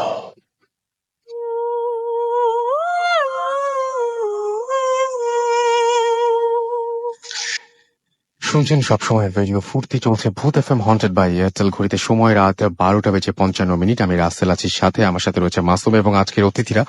আমরা চলে যাচ্ছি আমাদের দ্বিতীয় অতিথির কাছে, এবং আপনার নামটা একটু বলবেন এবং কোথা থেকে এসেছেন প্লিজ যদি একটু বলতেন। হাই লিসেনার্স, আমি মোহাম্মদ তারেকুজ্জামান। আমি মোহাম্মদপুর কেন্দ্রীয় বিশ্ববিদ্যালয় বিবিএ ফার্স্ট ইয়ারে পড়তেছি। আমি ধানমন্ডি জিগাতলা থেকে আসছি। আচ্ছা রাসেল ভাই, আমি সরাসরি ঘটনায় চলে যাচ্ছি। প্লিজ। ঘটনাটা আমার 2012 সালের শেষের দিকে ডিসেম্বর মাসে ঘটে। আমি আমার বন্ধু মাসুমের সাথে টাঙ্গাইলে ওর বোনের বাসায় বেড়াইতে যাই। তো সকালবেলা রওনা দেওয়ার পরে দুপুরের ভিতরে আমরা পৌঁছায় যাই। বিকালটা পুরা টাঙ্গাইল এলাকাটা ঘোরার পরে রাতে 10টার দিকে খাওয়া দাওয়া করি। খাওয়া দাওয়া করার পরে ওর বোন একটা ছোট রুম নিয়ে থাকতো, ফ্যামিলি ছোট বলে। তো আমাদেরকে পাশের ফ্ল্যাটে একটা রুমে থাকতে দেওয়া হয়। তো রুমের বর্ণনাটা আমি একটু দিয়ে দিই। রুমটা দিয়ে ঢুকলেই সোজা হলো একদম রুমের সোজা হলো খাটটা। খাটের ঠিক অপোজিটে একটা ওয়ার্ড্রোপের উপরে টিভি, খাটের ডান দিকে একটা সোফা, আর আমরা যেদিকে মাথা দিয়ে শোবো সেদিকে একটা বড় জানালা আর পিছনে বারান্দা। তবে রাসেল ভাই, সবচেয়ে ইন্টারেস্টিং বিষয়টা হলো যে জানালাটার সাথে একটা সূরা বাধাই করে লাগানো। তো আমরা ওটা দেখে একটু ইন্টারেস্ট ফিল হয়। তারপরও আমরা রাতে কিছুক্ষণ টিভি দেখে ঘুমায় যাই। তো ঠিক 3টার পরে আমার ঘুম ভাঙে। তো ভাঙার পরে আমি মোবাইলটা হাতে নিয়ে দেখি কয়টা বাজে, 3:15 মতো বাজে। তো তখন মোবাইলটা রাখার পরে আমি যখন আমার ডান দিকে খেয়াল করে দেখি যে সেখানে কিছু একটা দাঁড়ায় আছে, এবং ভালোভাবে খেয়াল করার পরে আমি বুঝতে পারি যে সেখানে একটা মহিলা দাঁড়ায় আছে। তার বয়স 35 থেকে 38 বছর, এবং তার গায়ে সাদা রঙের একটা কাপড়, চুলগুলা পিছনের দিকে ছাড়া, এবং চোখগুলা বড় বড় রক্তের মতো আমাদের দিকে তাকায় আছে, আর তার বাঁ হাতটা আমাদের দিকে উঁচু করা। তো এটা দেখে আমি প্রচন্ড ভয় পেয়ে যাই। আমি সাথে সাথে আল্লাহ তাআলার নাম নেওয়া শুরু করি, দোয়া দুরূদ পড়া শুরু করি, এবং কিছুক্ষণ পরে আমার ডান দিকে আমার ফ্রেন্ডটা শুয়েছিল, ওকে আস্তে আস্তে নক করে ওকে উঠায় বলি যে তুমি তোমার ডান দিকে খেয়াল করো। তো ও জিনিসটা দেখে প্রচন্ড ভয় পেয়ে যাওয়ার পরে আমরা দুজন মিলে আল্লাহ তাআলার নাম নেওয়া শুরু করে দোয়াটা পড়া শুরু করি। এবং কিছুক্ষণ পরে আমি যেটা দেখতে পারি যে মহিলাটা আসলে দাঁড়ায় ছিল না, সে শূন্য থেকে 1 হাত কিংবা আধা হাতের মতো ভাসছিল, এবং আমাদের দিকে হাতটা এগিয়ে দিয়ে সে কিছু বলার চেষ্টা করতেছিল। তো এইটা দেখার পরে আমরা প্রচন্ড ভয় পেয়ে যাই এবং চিৎকার দেওয়ার চেষ্টা করি। চিৎকার দেওয়ার কোনো শক্তি আসে না শরীরে, কি করব কিছুই বুঝতে পারি না। তখন আমরা দুজন মিলে চোখ বন্ধ করে যত দোয়া কালাম পারি আল্লাহ তাআলার নাম নেওয়া শুরু করি, একভাবে পড়তে থাকি। এবং কিছুক্ষণ পড়ার পরে চোখটা খুলে তাকায় দেখি যে না, জিনিসটা এখনো স্টিল সেখানে দাঁড়ায় আছে, আমাদের দিকে তাকায়। তো তারপরও আমরা কন্টিনিউ করতে থাকি, আল্লাহ তাআলার নাম থেকে দোয়াটাও পড়তে থাকি। পড়তে 20 থেকে 25 মিনিট পরে যখন আমরা দুজনে চোখ খুলে দেখি যে জিনিসটা আর নাই। তো আমরা তারপরে খাট থেকে উঠে লাইট জ্বালায় বারান্দার দরজাটা খুলি, বারান্দায় যেয়ে দেখি যে বারান্দাতেও কিছু নাই, চারিদিকে প্রচন্ড কুয়াশা। Exclusively on arthanar.com. টোটালি একটু সবকিছু চেক করি, টিভিটা ঠিক মতো বন্ধ করছি নাকি। বন্ধ করে দুজন কথাবার্তা বলার পরে আমরা লাইট নিভাই আল্লাহ তাআলার নাম নিয়ে আবার শুয়ে পড়ি। এবং পরের দিন সকালে ঘুম থেকে উঠি, এবং এই বিষয়টা আমরা কারোর সাথে শেয়ার করি না। তার পরের দিনই আমরা ঢাকায় ফেরত আসি। এতটুকু আমার ঘটনা। ওকে, আপনাকে অনেক ধন্যবাদ। এবং আমরা একটার পর একটা দারুণ ঘটনা শুনছি, সেই সাথে পাচ্ছি আপনাদের SMS। মোতালিব আমাদের SMS করেছেন মিশুক রাজশাহী থেকে, তিনি অনেক ভয় পাচ্ছেন। মিস্টার ইমন আমাদের SMS করেছেন, আমাদের শরীফ SMS করেছেন যাত্রাবাড়ি থেকে, শুভ আমাদের SMS করেছেন আগারগাঁও তালতলা থেকে, এবং তারা সবাই একসাথে ভূত এফএম শুনছেন জানিয়েছেন। সবুজ টাঙ্গাইল থেকে বলছেন যে আমরা 5 বন্ধু পুকুর পাড়ে বসে ভূত এফএম শুনছেন তারা। তারিকুল নিশি নিপা বাড্ডা থেকে আমাদের SMS করেছেন, জোশ হচ্ছে এটা জানিয়েছেন। এছাড়া আমাদেরকে সুমনা এবং শোভন উত্তর থেকে এসএমএস করেছেন, তারা লিখেছেন উই লাভ ভূত এফএম সো মাচ। নীর আমাদের এসএমএস করেছেন এবং তারা এনজয় করছেন ভূত এফএম জানিয়েছেন। রনি ভূত আমাদের এসএমএস করেছেন ধানমন্ডি থেকে। এছাড়া আমাদের এসএমএস করেছেন দেখতে পাচ্ছি সাবিক এসএমএস করেছেন আমাদেরকে। এছাড়াও নিজাম এসএমএস করেছেন আমাদেরকে। আসিফ মাসুদ পারভেজ চট্টগ্রাম থেকে এবং আমাদেরকে এসএমএস করেছেন এবং তিনি চট্টগ্রাম থেকে এসএমএস করে ভূত এফএম টিমকে ওয়েলকাম জানিয়েছেন। কাব্য আমাদের ময়মনসিং থেকে এসএমএস করেছেন, আমাদেরকে এসএমএস করেছেন মিরাজ সহ আরো অনেকে। আপনি যদি এসএমএস করতে চান তাহলে মোবাইলের মেসেজ অপশনে গিয়ে টাইপ করুন ফুর্তি স্পেস দিয়ে আপনার নাম স্পেস দিয়ে আপনার মেসেজ পাঠিয়ে দিন 9840 নাম্বারে। আজকের এপিসোডটি অনেক প্রশংসা পাচ্ছি, বাট যদি আনফর্চুনেটলি কেউ আজকের এপিসোডটি মিস করে ফেলেন তাহলে আপনাকে যেটা করতে হবে এয়ারটেল এম রেডিওর সাহায্য নিতে হবে এবং সেই জন্য আপনাকে যেটা করতে হবে আপনার এয়ারটেল নাম্বার থেকে ডায়াল করতে হবে 4040, সিলেক্ট করতে হবে চ্যানেল 22 এবং তাহলে দেখবেন যে একের পর এক বিভিন্ন এপিসোড গুলো আপনাকে দেওয়া হচ্ছে, বিভিন্ন অপশন আপনাকে দেওয়া হচ্ছে এবং যে অপশনটি আপনার পছন্দ এবং যে অপশনটি আপনি আসলেই শুনতে চান সেই অপশনটি আপনি চাইলেই শুনতে পারেন, যে সেই এপিসোডটি আপনি চাইলে শুনতে পারেন। এন্ড আপনি যদি চান যে ভূত এফএম টিউনটা আপনার এই যেটা মাসুম এখন প্লে করছে সেটা কলার টিউন বা মাই টিউন হিসেবে সেট করে ফেলবেন, তাহলে আপনি যেটা করতে হবে সেটা হচ্ছে ভূত এফএম টিউন কোডটা মনে রাখতে হবে। And the tune code is 92125 এবং আপনি এটা অ্যাক্টিভেট করতে পারেন জাস্ট একটা এসএমএস পাঠিয়ে আপনার মোবাইলের মেসেজ অপশনে গিয়ে টাইপ করুন সিটি স্পেস দিয়ে 92125 এবং এটা পাঠিয়ে দিন এসএমএসটি 3123 নাম্বারে। ব্যাস এই টিউনটি আপনার হয়ে যাবে। ঘড়িতে সময় রাত 1:01 শুনছেন সব সময় রেডিও ফুর্তি চলছে এয়ারটেল ভূত এফএম হন্টেড বাই এয়ারটেল এবং সেই সাথে আমি আর মাসুম রচির সাথে আমাদের আজকের অতিথি রয়েছে। একটা ছোট ব্রেকে যেতে হবে, আমাদের যেতেই হবে, কারণ আমরা যেটা করব সেটা হচ্ছে আমাদের গেস্ট চেঞ্জ করতে হবে, আমাদের নতুন গেস্ট নিয়ে আসতে হবে। সো আমরা যেটা করব সেটা হচ্ছে যে একটা ছোট্ট বিরতির পরেই আবারও ফিরে আসছি। সো কোথাও যাবেন না, আমাদের সঙ্গেই থাকুন।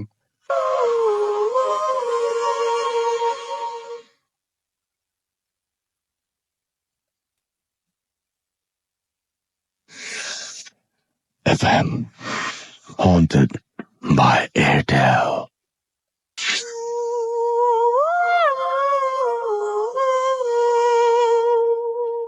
শুনছেন সবসময়ের রেডিও ফুর্তি চলছে ভূত এফএম হন্টেড বাই এয়ারটেল। আমি রাসেল আছি, সাথে আমার সাথে রয়েছে মাসুম এবং আজকের অতিথিরা। অনেক অনেক ঘটনা আমাদের সাথে রয়েছে এবং সেই সাথে আমাদের চিটাগং এর টিম তো রয়েছেই। সুতরাং আমরা খুব তাড়াহুড়া করছি, বুঝতেই পারছেন। ঘড়িতে সময় রাত 1:09 হয়ে গেছে। আমাদের সাথে নেক্সট জয়েন করেছেন অনন্ত এবং আমরা সরাসরি চলে যাচ্ছি অনন্তর কাছে। রাসেল ভাই, আমি এখন যে ঘটনাটি বলবো সেটা আমার এক বড় ভাইয়ের মুখ থেকে শোনা। তিনি একটি বেসরকারি ব্যাংকে চাকরি করেন। ঘটনাটি আজ থেকে 3-4 বছর আগে ঘটে। তো তখন তিনি এবং তার এক চাচাতো ভাই, তার বড়, দুজন মিলে একটি বাসা ভাড়া নেয়। ঢাকার কেরানীগঞ্জের কোন একটি জায়গায় তারা বাসাটি ভাড়া নেয়। তো রাস্তার বাসাটি হচ্ছে 4 তলা। তো তাদের বাসাটি তাদের ফ্ল্যাটটি হচ্ছে 3 তলায়। তো তাদের সামনে যে ফ্ল্যাটটি সেটি হচ্ছে গিয়ে একটি কারখানা, সেটা অনেকদিন যাবতীয় বন্ধ। তো যাই হোক, সে বাসাতে ওঠার পর টুকটাক অনেক রকম ঘটনাই ঘটে রাসেল ভাই। তো যাই হোক, তার মধ্যে একটি উল্লেখযোগ্য ঘটনা হচ্ছে সন্ধ্যার পরে তীব্র মাংস পোড়া গন্ধ আসে। তো যাক, প্রথম ভাবে যে হয়তো পাশের কোনো বাড়ির হবে, পাশের কোনো বাড়িতে হয়তো মাংস পোড়ার সামথিং এরকম কিছু ভাবে, কিন্তু দিন দিন দেখে যে না, আসলে গন্ধটা তীব্র থেকে আরো তীব্র হয়ে যায় সন্ধ্যার পরে। যাই হোক, একদিন রাতের বেলা আমার সে বড় ভাই বসে বসে তার রুমে বই পড়ছেন। তো পাশের রুমে ঘুমায় হচ্ছে গিয়ে তার চাচাতো ভাই, যে বড় ভাইটি, তিনি ঘুমান পাশের রুমে। তো তিনি দেখলেন যে রাসেল ভাই, লাইটের অপোজিটে যদি কেউ দাঁড়ায় তার কিন্তু বড় একটি শ্যাডো পড়ে, ছায়া পড়ে। তো তিনি দেখলেন যে তার রুমের সামনে, অর্থাৎ পাশের ঘর থেকে একটা ছায়া এসে পড়েছে তার রুমের সামনে, অর্থাৎ কেউ একজন দাঁড়িয়ে আছে। তো তিনি ভাবলেন যে হয়তো তার বড় ভাই হবে। কিন্তু রাসেল ভাই, একটি জিনিস দেখে তিনি বেশ অবাক হলেন। সেটি হচ্ছে গিয়ে যে ঠিক লম্বা লম্বা চুল। তিনি তাৎক্ষণিক ভাবলেন যে তার ভাইয়ের তো লম্বা লম্বা চুল নেই, ঠিক কোন একটা মেয়ে আকৃতির। তো তিনি করলেন কি, সাথে সাথে বইটা অফ করে পাশের রুমে গেলেন, গিয়ে দেখলেন যে কেউ নেই, রাসেল ভাই লাইট জ্বলছে এবং তার ভাই ঘুমাচ্ছে। তিনি বেশ ভয় পেয়ে যান বিষয়টা। তো তারপরের দিন তার ভাইকে বলেন, কিন্তু তার ভাই বিষয়টা ততটা গুরুত্ব দেননি। রাসেল ভাই একটা বিষয় বলে রাখা ভালো যে তার ভাই ব্যবসা করতেন। তো ব্যবসার কাজে প্রায় সময় তাকে ঢাকার বাইরে অনেক জায়গায় যেতে হতো। তো তার কয়েকদিন পরের ঘটনা, তার ভাই কোন একটি কাজে, ব্যবসার কাজে ঢাকার বাইরে যান। তো তিনি একলাই সেদিন। তো যাই হোক, তিনি সেদিন তার ব্যাংকের কাজ সেরে তো তিনি সন্ধ্যার পর একবারে খাওয়া দাওয়া করে বাসায় ফিরে। তো আসলে ওয়েদারটা সেদিন একটু চেঞ্জ ছিল, অর্থাৎ বৃষ্টি বৃষ্টি ভাব, টিপ টিপ বৃষ্টি পড়ছে, বিদ্যুৎ চমকাচ্ছে, এরকম একটা ওয়েদার। তো যাই হোক, তিনি বাসায় যখন আসে, তো আসার পর তিনি দেখলেন যে লোডশেডিং, অন্ধকার। তো তিনি দরজার তালাটা খুলে তিনি ভেতর প্রবেশ করলেন এবং তার রুমের হচ্ছে অ্যাটাচ বাথরুম। তো তিনি ওয়াশরুমে গিয়ে তিনি প্রথমে হাত মুখ ধুবেন। তো তিনি হাত মুখ যখন ধুচ্ছেন মোবাইলের লাইটের আলো দিয়ে, ঠিক তখনই তিনি খেয়াল করেন যে বিদ্যুৎ চমকানো আলোয় তার ঘরে একটা রাসেল ভাই ইজি চেয়ার ছিল। তো আয়নাতে তিনি পিছনে ব্যাকগ্রাউন্ডটা দেখলেন যে তার ইজি চেয়ারে 70 কি 72 বছরের একজন বৃদ্ধা বসে, অর্থাৎ দোল খাচ্ছে। ঠিক তার দিকে তাকিয়ে তিনি প্রথমে ভাবলেন যে হয়তো তিনি চোখে ভুল দেখছেন। তিনি চোখে মুখে পানিতে আবার তাকালেন, তিনি দেখেছেন না, একই অবস্থা। 70 কি 72 বছরের একজন বৃদ্ধা ঠিক একইভাবে দোল খাচ্ছেন এবং তার চুলগুলো উঠছে এবং তার দিকে এক দৃষ্টিতে বড় বড় চোখে তাকিয়েছেন। তিনি সাথে সাথে পেছনে ঘুরে তাকালেন এবং তিনি দেখলেন যে শুধু এবার তিনি কাউকে দেখতে পেলেন না, জাস্ট চেয়ারটা শুধু দোল খাচ্ছে। তো রাসেল ভাই তিনি ওয়াশরুম থেকে বেরিয়ে আসেন, বেরিয়ে এসে দেখলেন যে দরজা জানালা সব বন্ধ। এখানে কোনো বাতাস আসার কথা নয়, এখানে চেয়ারটা শুধু শুধু দোল খাওয়ারও কথা নয়। ঠিক রাসেল ভাই সেই সময় তিনি ওই ড্রয়িং রুম থেকে শব্দ শুনতে পেলেন, অর্থাৎ কিছু একটা মানে শব্দ হচ্ছে ওখান থেকে। তো তিনি অন্ধকারের মধ্যে মোবাইলের আলো যতটুকু দেখা যায় তিনি এক পা দুপা করে সেদিক গেলেন। তিনি দেখলেন যে ফ্রিজের পাশে, অর্থাৎ একটা পর্দা টানানো, পর্দার ওপাশে বোধ হয় যে কেউ যে দাঁড়িয়ে আছে। তো তিনি একটু সামনে গিয়ে এক হাত দিয়ে পর্দাটা সরালেন। ঠিক রাসেল ভাই তিনি তখনই দেখলেন যে ঠিক যে বৃদ্ধাটাকে তিনি বসে থাকতে দেখেছেন, ঠিক সেই বৃদ্ধাটা তার থেকে 2-3 হাত দূরে দাঁড়িয়ে এবং তার থেকে সেই মাংস পোড়া গন্ধটা আসছে। এটা থেকে তিনি প্রচন্ড রকমের ভয় পায় এবং তিনি দরজা খুলে দৌড়িয়ে নিচে যান এবং দারোয়ানের কাছে গিয়ে তিনি সবকিছু খুলে বলেন। তখন দারোয়ান তাকে আসলে বাড়ির যে ঘটনাটা সেটা বলে, অর্থাৎ সেই বাড়িতে নাকি অনেক বছর আগে একজন বৃদ্ধা আগুনে পুড়ে মারা গিয়েছিলেন। তারপর থেকে সেই ফ্ল্যাটটিতে অনেক রকম সমস্যা দেখা দেয়। রাসেল ভাই, এই ছিল আমার কথা। আপনাকে অনেক ধন্যবাদ অনন্ত। আমরা চলে যাব আমাদের পরবর্তী ঘটনায় এবং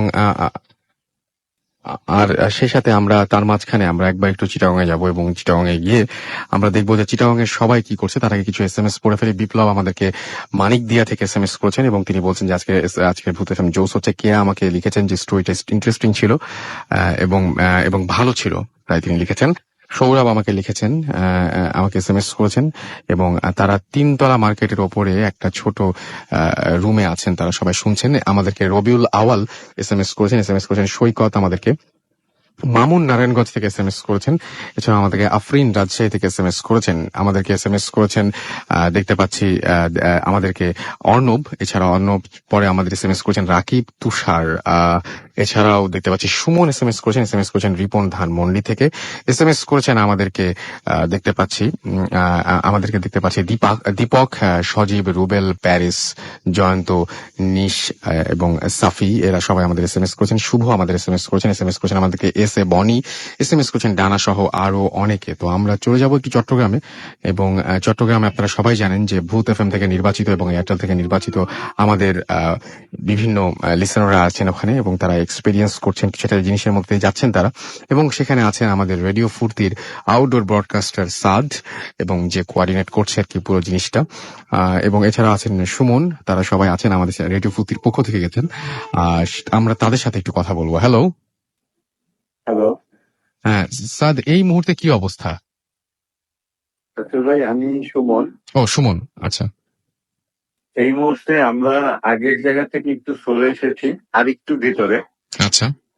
তো এখন অন্ধকারে খুব বেশি কিছু দেখা যাচ্ছে না, কিন্তু এই জায়গায় আমি আগেও এসেছিলাম কিন্তু দিনের বেলায়, কিন্তু ভয়ঙ্কর একটা সৌন্দর্য আমি এখন দেখতে পাচ্ছি, যেটা দিনের বেলার প্রাকৃতিক সৌন্দর্য দেখা গিয়েছিল, এখন আমাদের সেটাই ভয়ঙ্কর সৌন্দর্য দেখা যাচ্ছে।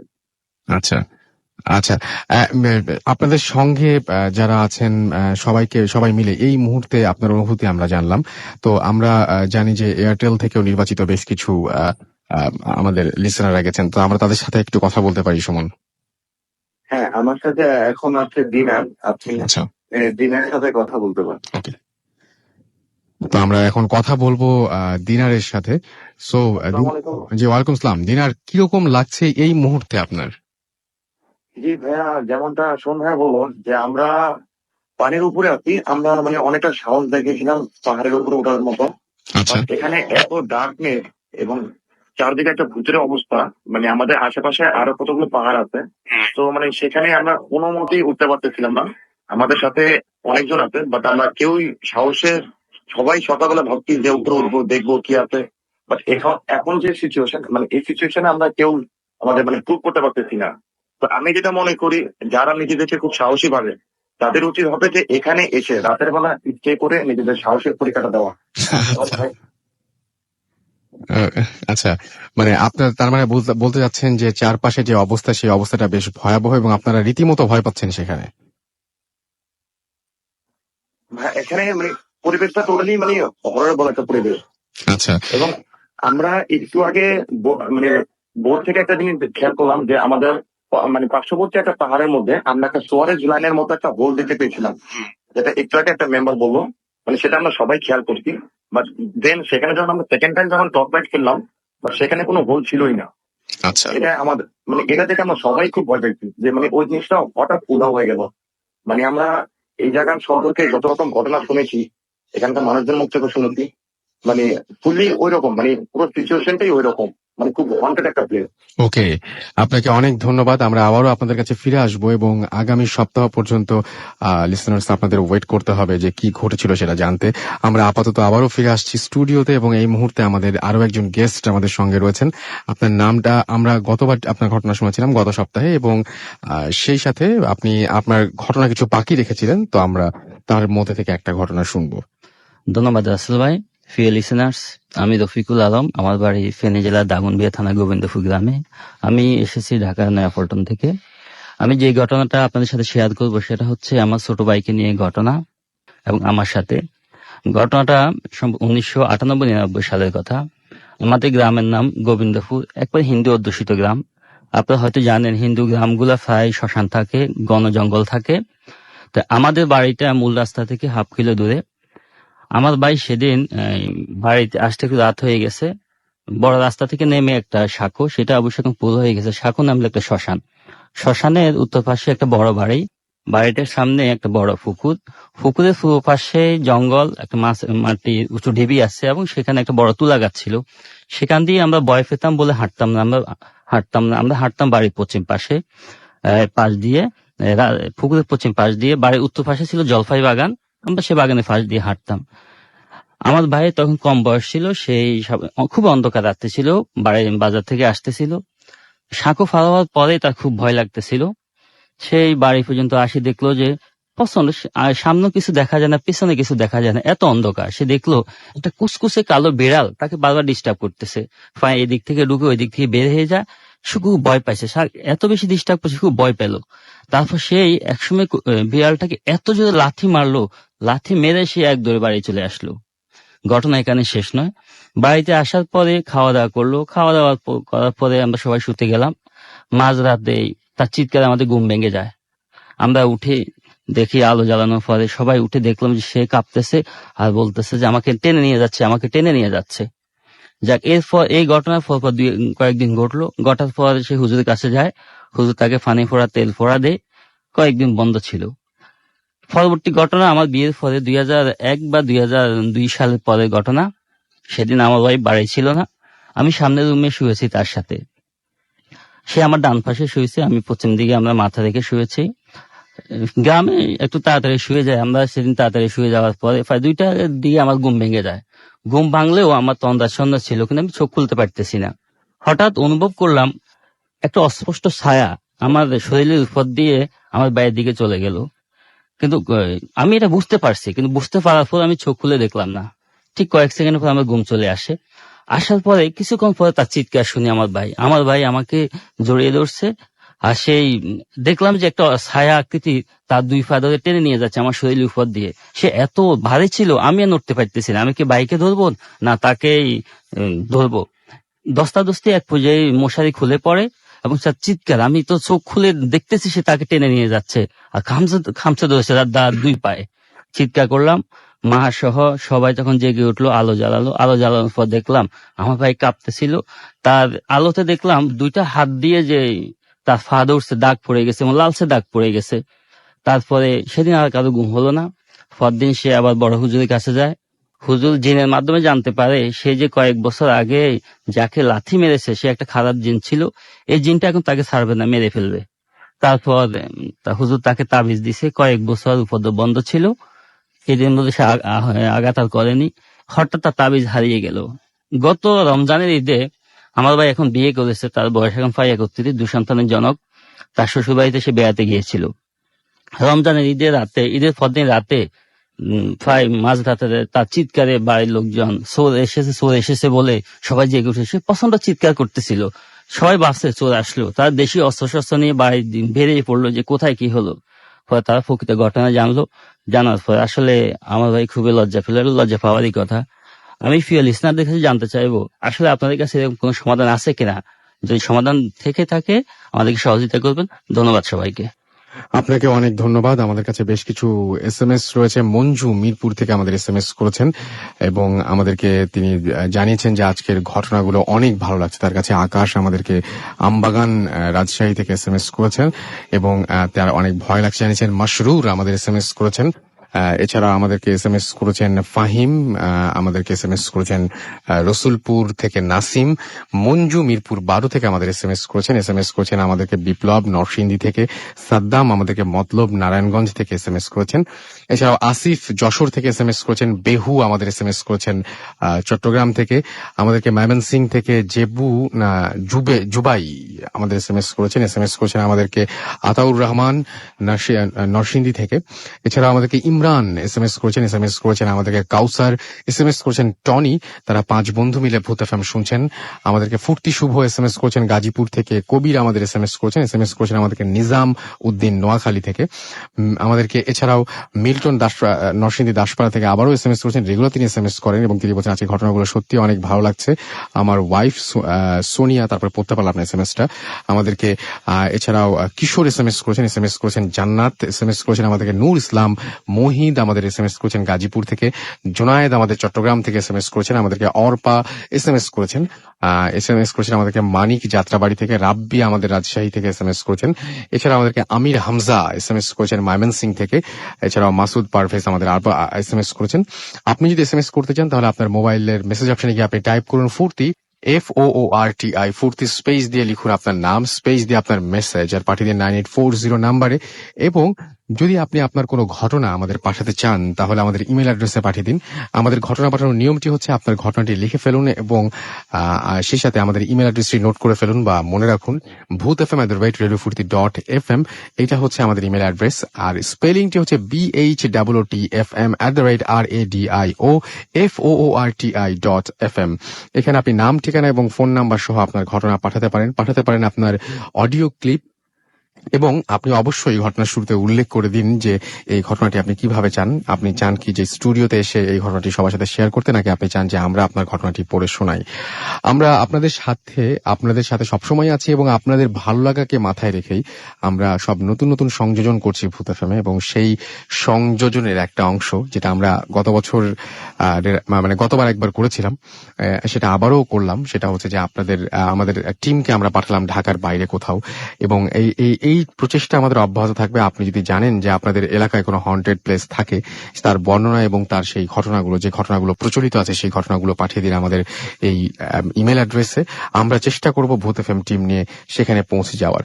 আর আমাদের একটা টিম আপনারা নিশ্চয়ই জানেন যে আজকে চট্টগ্রামে ফয়েজ লেকে তারা রয়েছেন এবং তারা সবাই অপেক্ষায় আছেন কিছু ঘটার। এবং যদি সেটা ঘটলো কি না ঘটলো সেজন্য আপনাকে আরো একটা সপ্তাহ অপেক্ষা করতে হবে। আগামী সপ্তাহে অর্থাৎ আগামী শুক্রবারে আমরা এই সমস্ত যারা আজকে ওখানে এক্সপেরিয়েন্স করছেন ঘটনা, তাদেরকে নিয়ে আসবো স্টুডিওতে এবং তারা সরাসরি শুনবেন, আপনাদের শোনাবেন যে কি ঘটনা ঘটেছিল সেখানে। আমাদের এই মুহূর্তে আমাদের সাথে আরেকজন লিসেনার আমাদের এখানে উপস্থিত আছেন এবং তিনি খুবই আগ্রহী। তিনি একদম সরাসরি, তিনি না বলে সে বলা ভালো, সরাসরি আমাদের স্টুডিওতে এসে হাজির হয়েছে। খুবই ছোট, মাত্র ক্লাস 2-তে পড়ে। তো আমি খুবই ইন্টারেস্টেড ছিলাম। আমি আপনাদের সাথে তাকে একটু পরিচয় করে দিতে চাই এবং জানতে চাই যে কেন সে ভূত এফএম শুনে। আচ্ছা, তোমার নামটা একটু বলবা? আমার নাম সারোয়ার তাহসিন রিদ্দু। ওকে, তো তুমি ভূত এফএম রেগুলার শোনো? জি। ভূত এফএম রেগুলার শোনো, কেন শোনো ভূত এফএম? কারণ আমার ভয় লাগে এবং এই যেভাবে বলে সেরকম আমার দেখে আমি এটা শুনি। ওকে, তুমি ভয় পাও? আমি ভয় পাই, সেটাই আমার মজা লাগে। Okay, that's great, thank you so much. আমরা চলে যাব আমাদের পরবর্তী ঘটনায় এবং আবারও অনন্তর কাছে আমরা ফিরে আসছি। তবে তার আগে মনে হয় ব্রেক নেওয়া লাগবে না এখন। আমরা আচ্ছা, একটা ছোট্ট ব্রেক আছে আমাদের, একদমই ছোট ব্রেক, এবং তারপরে আমরা আবারও ফিরে আসছি। সো আমাদের সঙ্গেই থাকুন, কোথাও যাবেন না। স্টে টিউনড, রেডিও ফুর্তি, এন্ড ডোন্ট স্টপ দ্য ফুর্তি।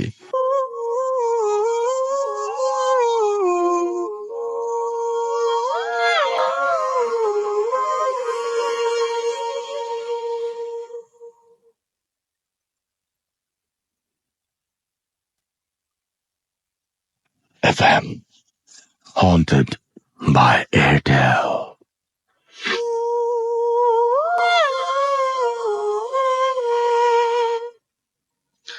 শুনছেন সবসময় রেডিও ফুর্তি, চলছে ভূত এফএম হন্টেড বাই এয়ারটেল। আমি রাসেল আছি সাথে, এবং আমার সাথে রয়েছে মাসুম, এবং আমরা আবারও সরাসরি চলে যাচ্ছি চট্টগ্রামে। জেনে নেই সেখানে কি অবস্থা। রয়েছেন আমার সাথে এই মুহূর্তে আমাদের সাথে আমাদের আউটডোর ব্রডকাস্টার সাদ। সাদ, কি অবস্থা এখন? হ্যালো। হ্যালো হ্যাঁ সাদ, কি অবস্থা এখন এই মুহূর্তে? Hello hello. হ্যাঁ রাসেল ভাই। হ্যাঁ সাদ, হ্যাঁ রাসেল ভাই, কি অবস্থা এই মুহূর্তে? কি অবস্থা ওইখানকার পরিস্থিতিটা যদি একটু আমাদের বলতেন। রাসেল ভাই আপনার কথা বুঝতে পারছি না। আপনি যদি এই মুহূর্তে ওখানকার কি অবস্থা, এই পরিস্থিতিটা যদি আমাদের একটু বলতেন। রাসেল ভাই, আপনি কি জানতে চাচ্ছেন এই মুহূর্তের অবস্থাটা? হ্যাঁ, এই মুহূর্তের অবস্থা। রাসেল ভাই, এই মুহূর্তে হচ্ছে আমরা যে কয়জন এখানে ছিলাম তাদের মধ্যে আমরা কয়েকজন ডিসিশন নিয়েছি যে আজকে রাতে যতদূর সম্ভব থাকা যায় এখানে থাকবো, এবং আরো কিছু রাত যদি কোনো গভীর হয়, কারণ আমরা কয়েকজনের সাথে কিছু এক্সপিরিয়েন্স শেয়ার করছি, আমি যেটা লিসনারদের নেক্সট উইকে শেয়ার করবো আশা রাখি। মানে তাদের কথা মতে আমি এতটুকু শুধু শেয়ার করতে চাই, তারা বলেছে রাত যত গভীর হয় তত চান্স থাকে এই জিনিসগুলোর সাথে ফেস করার বা মুখোমুখি হওয়ার। মানে যেহেতু এসেছি এই ধরনের চান্স কখনো পাই না পাই আমি বলতে পারছি না। আমরা যারা আছি সবাই খুবই এক্সাইটেড এবং চেষ্টা করছি যে যত রাত পর্যন্ত থেকে যদি কিছু করা যায়, যে কোনো একটা লাইফ টাইম এক্সপিরিয়েন্স নিয়ে যেন আমরা শিখতে পারি এবং নেক্সট উইকের এপিসোডের সাথে যেন আমরা শেয়ার করতে পারি। মানে এইটা এই মুহূর্তে আমরা প্ল্যান করে বসে আছি। আচ্ছা, আমাদের সাথে আর এখন কেউ কি আছেন কথা বলার মতো, যার সাথে কথা বলতে পারি আমরা এই মুহূর্তে? আমি বুঝিনি। আচ্ছা, তাহলে আমরা একটা কাজ করি, আমরা আবারও ফোন করি। আমরা আপাতত মানে আমার মনে হয় যে নেটওয়ার্ক একটা ঝামেলা হচ্ছে। আমরা আবারও আপনার কাছে ফিরে আসছি। আপাতত আমরা চলে যাই আমাদের স্টুডিওতে। আমাদের সাথে আবারও অনন্ত জয়েন করছে, এবং অনন্ত এই মুহূর্তে আর একটা ঘটনা নিয়ে আসছেন। তো আমরা অনন্তর কাছে শুনবো তাদের, মানে খুব ছোট ঘটনা, যেহেতু আমাদের সময়ও খুব শেষ হয়ে আসছে, তার মধ্যে বারবার আমাদের চট্টগ্রামে যেতে হচ্ছে। সো আমরা খুব ছোট করে শুনবো অনন্তর কাছে তার পরের ঘটনাটি। ওকে রাসেল ভাই, আমি এখন যে ঘটনা নিয়ে বলবো সেটাও আমার এক কলিগের কাছ থেকে শোনা। তো তিনি বেশ কয়েক বছর আগে তিনি খাগড়াছড়ি বেড়াতে যান। তো সেখানে বেড়াতে যাওয়ার পর তিনি রাসেল ভাই, আগে একটা কথা বলে রাখা ভালো যে খাগড়াছড়িতে কিন্তু অনেক জুম চাষ হয় সেখানকার লোকজন। তো সেখানে মহল্লার মতো একটা ছোটখাটো একটা মহল্লার মতো লোকজন একসাথে বসবাস করে। তো তিনি তেমনই একটা মহল্লায় যান। তো তিনি সেখানে যান তার এক রিলেটিভের বাসায়। তো রাতে তিনি ঘুমান। তো ঘুমানোর পর অনেক সকাল বেলায় তারা জুমে চলে যায়, অর্থাৎ আজানের আগে অনেক সময় চলে যায়। তো তেমনি তিনি ওই আজানের আগে অর্থাৎ 3টা কি 3:30টার দিকে তার ঘুম ভাঙে। তো উঠে দেখে যে তিনি কেউ নেই ঘরের মধ্যে, অর্থাৎ তার যে রিলেটিভ তারা সবাই জুমে চলে গেছে, জুম চাষে চলে গেছে। তো তিনি প্রথমে ঘর থেকে বের হন। তো রাসেল ভাই, ওয়েদারটা ছিল অর্থাৎ বৃষ্টি হয়ে গেছে, এরকম একটা ওয়েদার। তো তিনি বের হয়ে দেখেন যে চারিদিকে অন্ধকার, মাঝে মাঝে বিদ্যুৎ চমকাচ্ছে, আর কাউকে দেখা যাচ্ছে না। তো তিনি ভাবলেন যে কিছু দূরে তো আছেন তার রিলেটিভরা, অর্থাৎ সেই জুমে। তো তিনি চিন্তা করলেন যে আমি একটু যাই, গিয়ে দেখে আসি কি অবস্থা তাদের, একটু দেখা, তারও একটু কিউরিওসিটি একটু দেখার জন্য। তো তিনি বের হলেন, বাসা থেকে বের হয়ে তিনি কাদা মাখা রাস্তা, তো তিনি হেঁটে এক পা দুপা করে সেদিকে যাচ্ছেন। তো তিনি অনেক দূর যাওয়ার পর রাসেল ভাই তিনি ওই সেই জায়গায় পৌঁছে দেখলেন যে কেউ নেই সেখানে, অর্থাৎ অনেক ঢালু পর্যন্ত দেখা যাচ্ছে কেউ নেই। তো তিনি অনেকক্ষণ দাঁড়িয়ে রইলেন সেখানে। তো একটা সময় তিনি দেখলেন যে তার থেকে অনেক দূরে, অর্থাৎ কিছু দূরে একজন অন্ধকারের মধ্যে কেউ একজন হেলে দুলে অর্থাৎ যাচ্ছে হেঁটে। তো তিনি ভাবলেন যে হয়তো তিনিও হয়তো ঝুম চাষী হবে। তো তার কাছে হয়তো জিজ্ঞেস করলে অথবা জানতে পারবেন তার রিলেটিভের খবর। তো তিনি ওই লোকটাকে ডাকলেন, কিন্তু লোকটা তার কথায় দাঁড়ালেন না, তিনি হেঁটে চলে যাচ্ছেন তার মতো।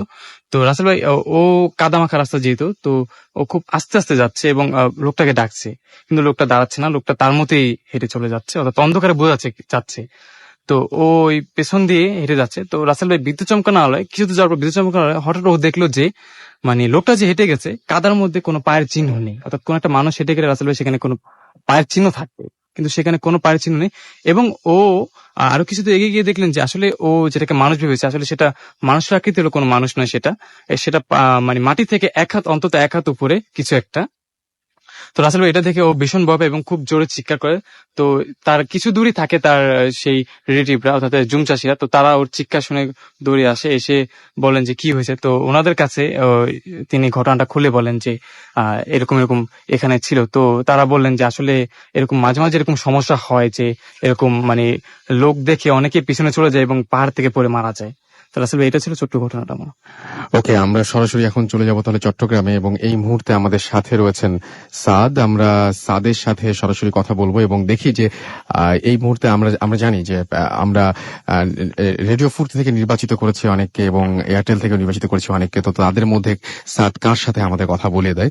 সাদ, এই মুহূর্তে আমরা কার সাথে কথা বলবো? রাসেল ভাই, আমার সাথে এই মুহূর্তে আছে আমাদের আরেকজন লিসেনার মাহবুব, তার সাথে কথা বলবো। ওকে, সো হ্যাঁ, ওয়ালাইকুম আসসালাম। মাহবুব, কেমন লাগছে এই পুরো অবস্থাটা, বা এই মুহূর্তে আপনার অনুভূতিটা কি? একটু ভাই অনেক একটু ভয়ও লাগতেছে, আবার এক্সাইটেড অনেক। আচ্ছা, অনেক এক্সাইটেড।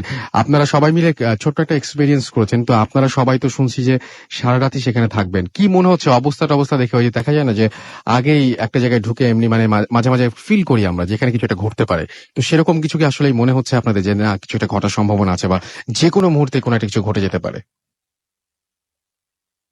জি, আপনাদের কি মনে হচ্ছে যে যে কোনো মুহূর্তেই যে কোনো কিছু ঘটতে পারে? জায়গাটা কি এমন? হ্যাঁ হ্যাঁ, এখন চাইতেছি তো কিছু দেখতে, যাতে আপনাদের কিছু শোনাতে পারি। আচ্ছা But এখন পর্যন্ত ওই জাস্ট আরেকটা ইনসিডেন্টই দেখলাম, আচ্ছা, বাট এনভায়রনমেন্ট অনেক প্রমিসিং, তো হোক কিছু দেখবো। ওকে, আমরাও অপেক্ষায় থাকলাম। আমরা আবারও ফিরে আসবো আপনাদের কাছে। আপাতত আমরা চলে যাবো আবার স্টুডিওতে আমাদের অতিথির কাছে, এবং তার কাছ থেকে আমরা আরো একটা ঘটনা শুনবো। শুনছেন সবসময় রেডিও ফুর্তি, চলছে ভূত এফএম 100 বাই এয়ারটেল। ঘড়িতে সময় রাত 1:34। আর এই মুহূর্তে রয়েছেন আমাদের সাথে আবারও রফিক ভাই, এবং তিনি আরেকটা ঘটনা বলবেন খুব ছোট করে, যেহেতু সময় খুব কম। তো আমরা তার পরবর্তী ঘটনায় চলে যাই। ধন্যবাদ রাসেল ভাই। প্রিয় লিসেনার্স, আমি যে ঘটনাটা বলবো সেটা আমার গ্রামের ঘটনা। আমি আগে বলেছি আমাদের গ্রামটা হিন্দু অধ্যুষিত গ্রাম। আমাদের বাড়িটার পাশে দক্ষিণ পাশে একটা জমির দক্ষিণ পাশে একটা বড় পুকুরের পাশে জমির কোনায় একটা দম্পতি একটা ঘর বেঁধে বসবাস করে আসতেছে। এই পুরুষ মানুষটি রিক্সা চালায় আর মহিলাটি ইউনিয়ন পরিষদে বিভিন্ন প্রজেক্টে ডেলি বেসিসে কাজ করে। তাদের 3 সন্তান। ঘটনাটি 1993 সালের জানুয়ারি মাসে। আমি রাতে পড়তেছিলাম, হঠাৎ তাদের বাড়ি থেকে চিৎকার, চেঁচামেচি, কান্নাকাটি এবং ইত্যাদি শব্দ শুনতে পাচ্ছি। আমি মনে করলাম এটা তাদের প্রাত্যহিক আয়োজন, আমরা এতে অভ্যস্ত, তারা অভ্যস্ত, সুতরাং আমি বা আমাদের কেউ তাদের সে চিৎকার চেঁচামেচিতে সাড়া দিল না। কিছুক্ষণ পরে সে বাড়ির পুরুষ মানুষটি আমার নাম ধরে ডাকতেছেন আমি সেখানে যাওয়ার জন্য। তিনি আমাকে ডাকার পরে তার মহিলাটি বলতেছে যে নোয়াখালী আঞ্চলিক ভাষা যেটা বলি, হেতেরে আনিও না, আই চলে যাবো। অর্থাৎ আমাদের নিত না, সে চলে যাবে। আমি তাদের ডাক শুনে তাদের বাড়ির দিকে যাচ্ছিলাম। আমি যতই তাদের বাড়ির দিকে যাচ্ছি ততই মহিলার চিৎকার, কান্না, চেঁচামেচি শোনা যাচ্ছে, এবং তার স্বামীকে সে বকতেছিল, স্বামী তাকে প্রহার করেছে। তারপর আমি আস্তে আস্তে তাদের ঘরের দিকে গেলাম, যাইয়া দেখলাম যে মহিলাটিকে প্রচন্ড আহত, তার স্বামী তাকে প্রচন্ড মার দিয়েছে এবং রিক্সার শিকল দিয়ে ঘরের খুঁটির সাথে বেঁধে রেখেছে। আমি যাওয়ার পরে তার শিয়রে বসলাম। সে আমাকে বলল, তুই এখানে বসিস না, তুই চলে যা। আমি বললাম, ফুফু আপনার কি হয়েছে? আমার কিছু হয়নি, আমি যেখান থেকে এসেছি সেখানে চলে যাবো, তুই চলে যা। আমি ওনার হাত ধরতে গেলাম আস্তে আস্তে। তিনি প্রাণপণ চেষ্টা করতেছেন আমার থেকে বাঁচার জন্য। একসময় তিনি তো বাধা, তুমি যতই চেষ্টা করুক উনি হাতকে নিবৃত্ত করতে পারবেন না। আমি তার হাত ধরলাম, হাত ধরার পরে আস্তে আস্তে আমি তার কনিষ্ঠ আঙুলকে চেপে ধরলাম।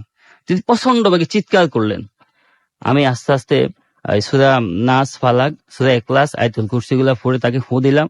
কিছুক্ষণ ফু দিতে দিতে দেখলাম একসময় তিনি ঘুমিয়ে পড়ছেন। তখন আমি দেখলাম তাকে এত বেশি মেরেছে যে আমি বললাম, তাকে মেরেছেন কেন? বলছে তাকে ভূতে ধরেছে, এখানে মেরেছি। আমি বলতাম, মার তো ভূতে খায়নি, খেয়েছে আপনার ওয়াইফ, এভাবে মারা ঠিক হয়নি। তো আমি প্রকৃত ঘটনা জানতে চাইলাম যে এই ঘটনা কি হয়েছে বলুন। তিনি বললেন, উল্লেখ করা দরকার, আমাদের বাড়িতে রিক্সায় আসতে একটু দূরে, রিক্সা দিয়ে ঘুরে আসতে হয়, একটু সময় বেশি লাগে। সে বড় রাস্তা থেকে নামলে ফুল ফেরলে অনেক দূর ঘুরে বাড়ি আসতে হয়। সেদিন ছিল শনিবার। লোকটা বাজারে মাছ কিনেছিলেন, মাছ কিনে ব্যাগে বলে সে রাস্তা দিয়ে ফুলের উপর যখন আসলেন তিনি দেখলেন এলাকার কিছু ছেলে ফুলের উপর বসা। তিনি তাদেরকে জিজ্ঞেস করলেন বাড়ি যাবে কিনা। তারা বললো তারা যাবে না। ঠিক তারা যাবে না, তিনি রিক্সা নিয়ে বাড়ি চলে আসলেন। আসার পরে স্ত্রীকে মাছগুলা দিয়ে বললো মাছগুলা কুটো। তিনি ঘরে ঢুকলেন। ঘরে ঢুকার পরে স্ত্রী বললো, এই আমি চলে যাচ্ছি। তো বললো, কোথায় যাচ্ছ? বললো, আমি যেখান থেকে এসেছি সেখানে চলে যাচ্ছি। এই কথা বলে উনি তো বুঝতে পারলেন যে কিছু একটা ঘটেছে। তিনি তার থেকে তাড়াতাড়ি ঘর থেকে বেরিয়ে আসলেন। তার মহিলাটিকে দেখতে পারলেন না। অন্ধকারে মহিলাটিকে খোঁজাখুঁজি করে দেখতে পেলেন তিনি মাছ নিয়ে নারকেল গাছে উঠে যাচ্ছে। লোকটাও প্রচন্ড সাহসী ছিলেন। তিনি মহিলাকে নারকেল গাছ থেকে টেনে নিয়ে নামালেন। নামানোর পরে বললেন যে, তুই কোথায় যাবি? তো বলছে আমি ফলের উপর যাব। কেন যাবি? আমি সেখান থেকে exclusively on artonaut.com. বলছে যে আপনি আসতে বলছেন তাই এসেছি। বলছে, আমি তো তোদেরকে আসতে বলিনি, আমি তো ছেলেদেরকে আসতে বলছি। বলছে ওরা আসেনি তাই আমরা চলে এসেছি। তো বলেছে তোরা কত ভাই? বলছে আমরা 7 ভাই, আমরা ফলের উপর থাকি, আমরা সেখান থেকে আসি, কেউ যদি আমাদেরকে ডাক দেয় আমরা যাই, মাছ খেতে এসেছি। তখন এই পুরুষ লোকটি বললো যে এখন তোরা কি নিয়ে যাবি? বলছে আমরা এখন মাছ নিয়ে যাব। এই কথা বলার পর তিনি মাছের থলিটাকে দূরে সরে মারলেন এবং মহিলাটাকে বেঁধে প্রচন্ড মার দিলেন। এই ছিল আমার ঘটনা। ধন্যবাদ আসল ভাই, ধন্যবাদ Okay, লিসা। আপনাদের অনেক ধন্যবাদ। আমরা চলে যাব আবারও চট্টগ্রামে, তবে তার আগে বেশ কিছু SMS রয়েছে, সেই SMS গুলো পড়ে ফেলতে চাই। সালমান আমাদের SMS করেছেন এবং সালমান SMS করেছেন আমাদের রাশেদ ইসলাম SMS করেছেন আমাদেরকে জুয়েল, এছাড়াও কাইয়ুম চট্টগ্রাম থেকে আমাদের SMS করেছেন। আজকের ঘটনাগুলো তার কাছে খুব ভালো লাগছে। ইরাক আমাদের SMS করেছেন, এছাড়া আমাদেরকে SMS করেছেন নিম্মি NSU থেকে, এবং আমাদেরকে তিনি সিলেক্টেড হতে চান। আচ্ছা, নেক্সট টাইম অবশ্যই সেজন্য আপনি যেটা করতে হবে, আপনার ঘটনাটা পাঠিয়ে দিতে হবে আমাদের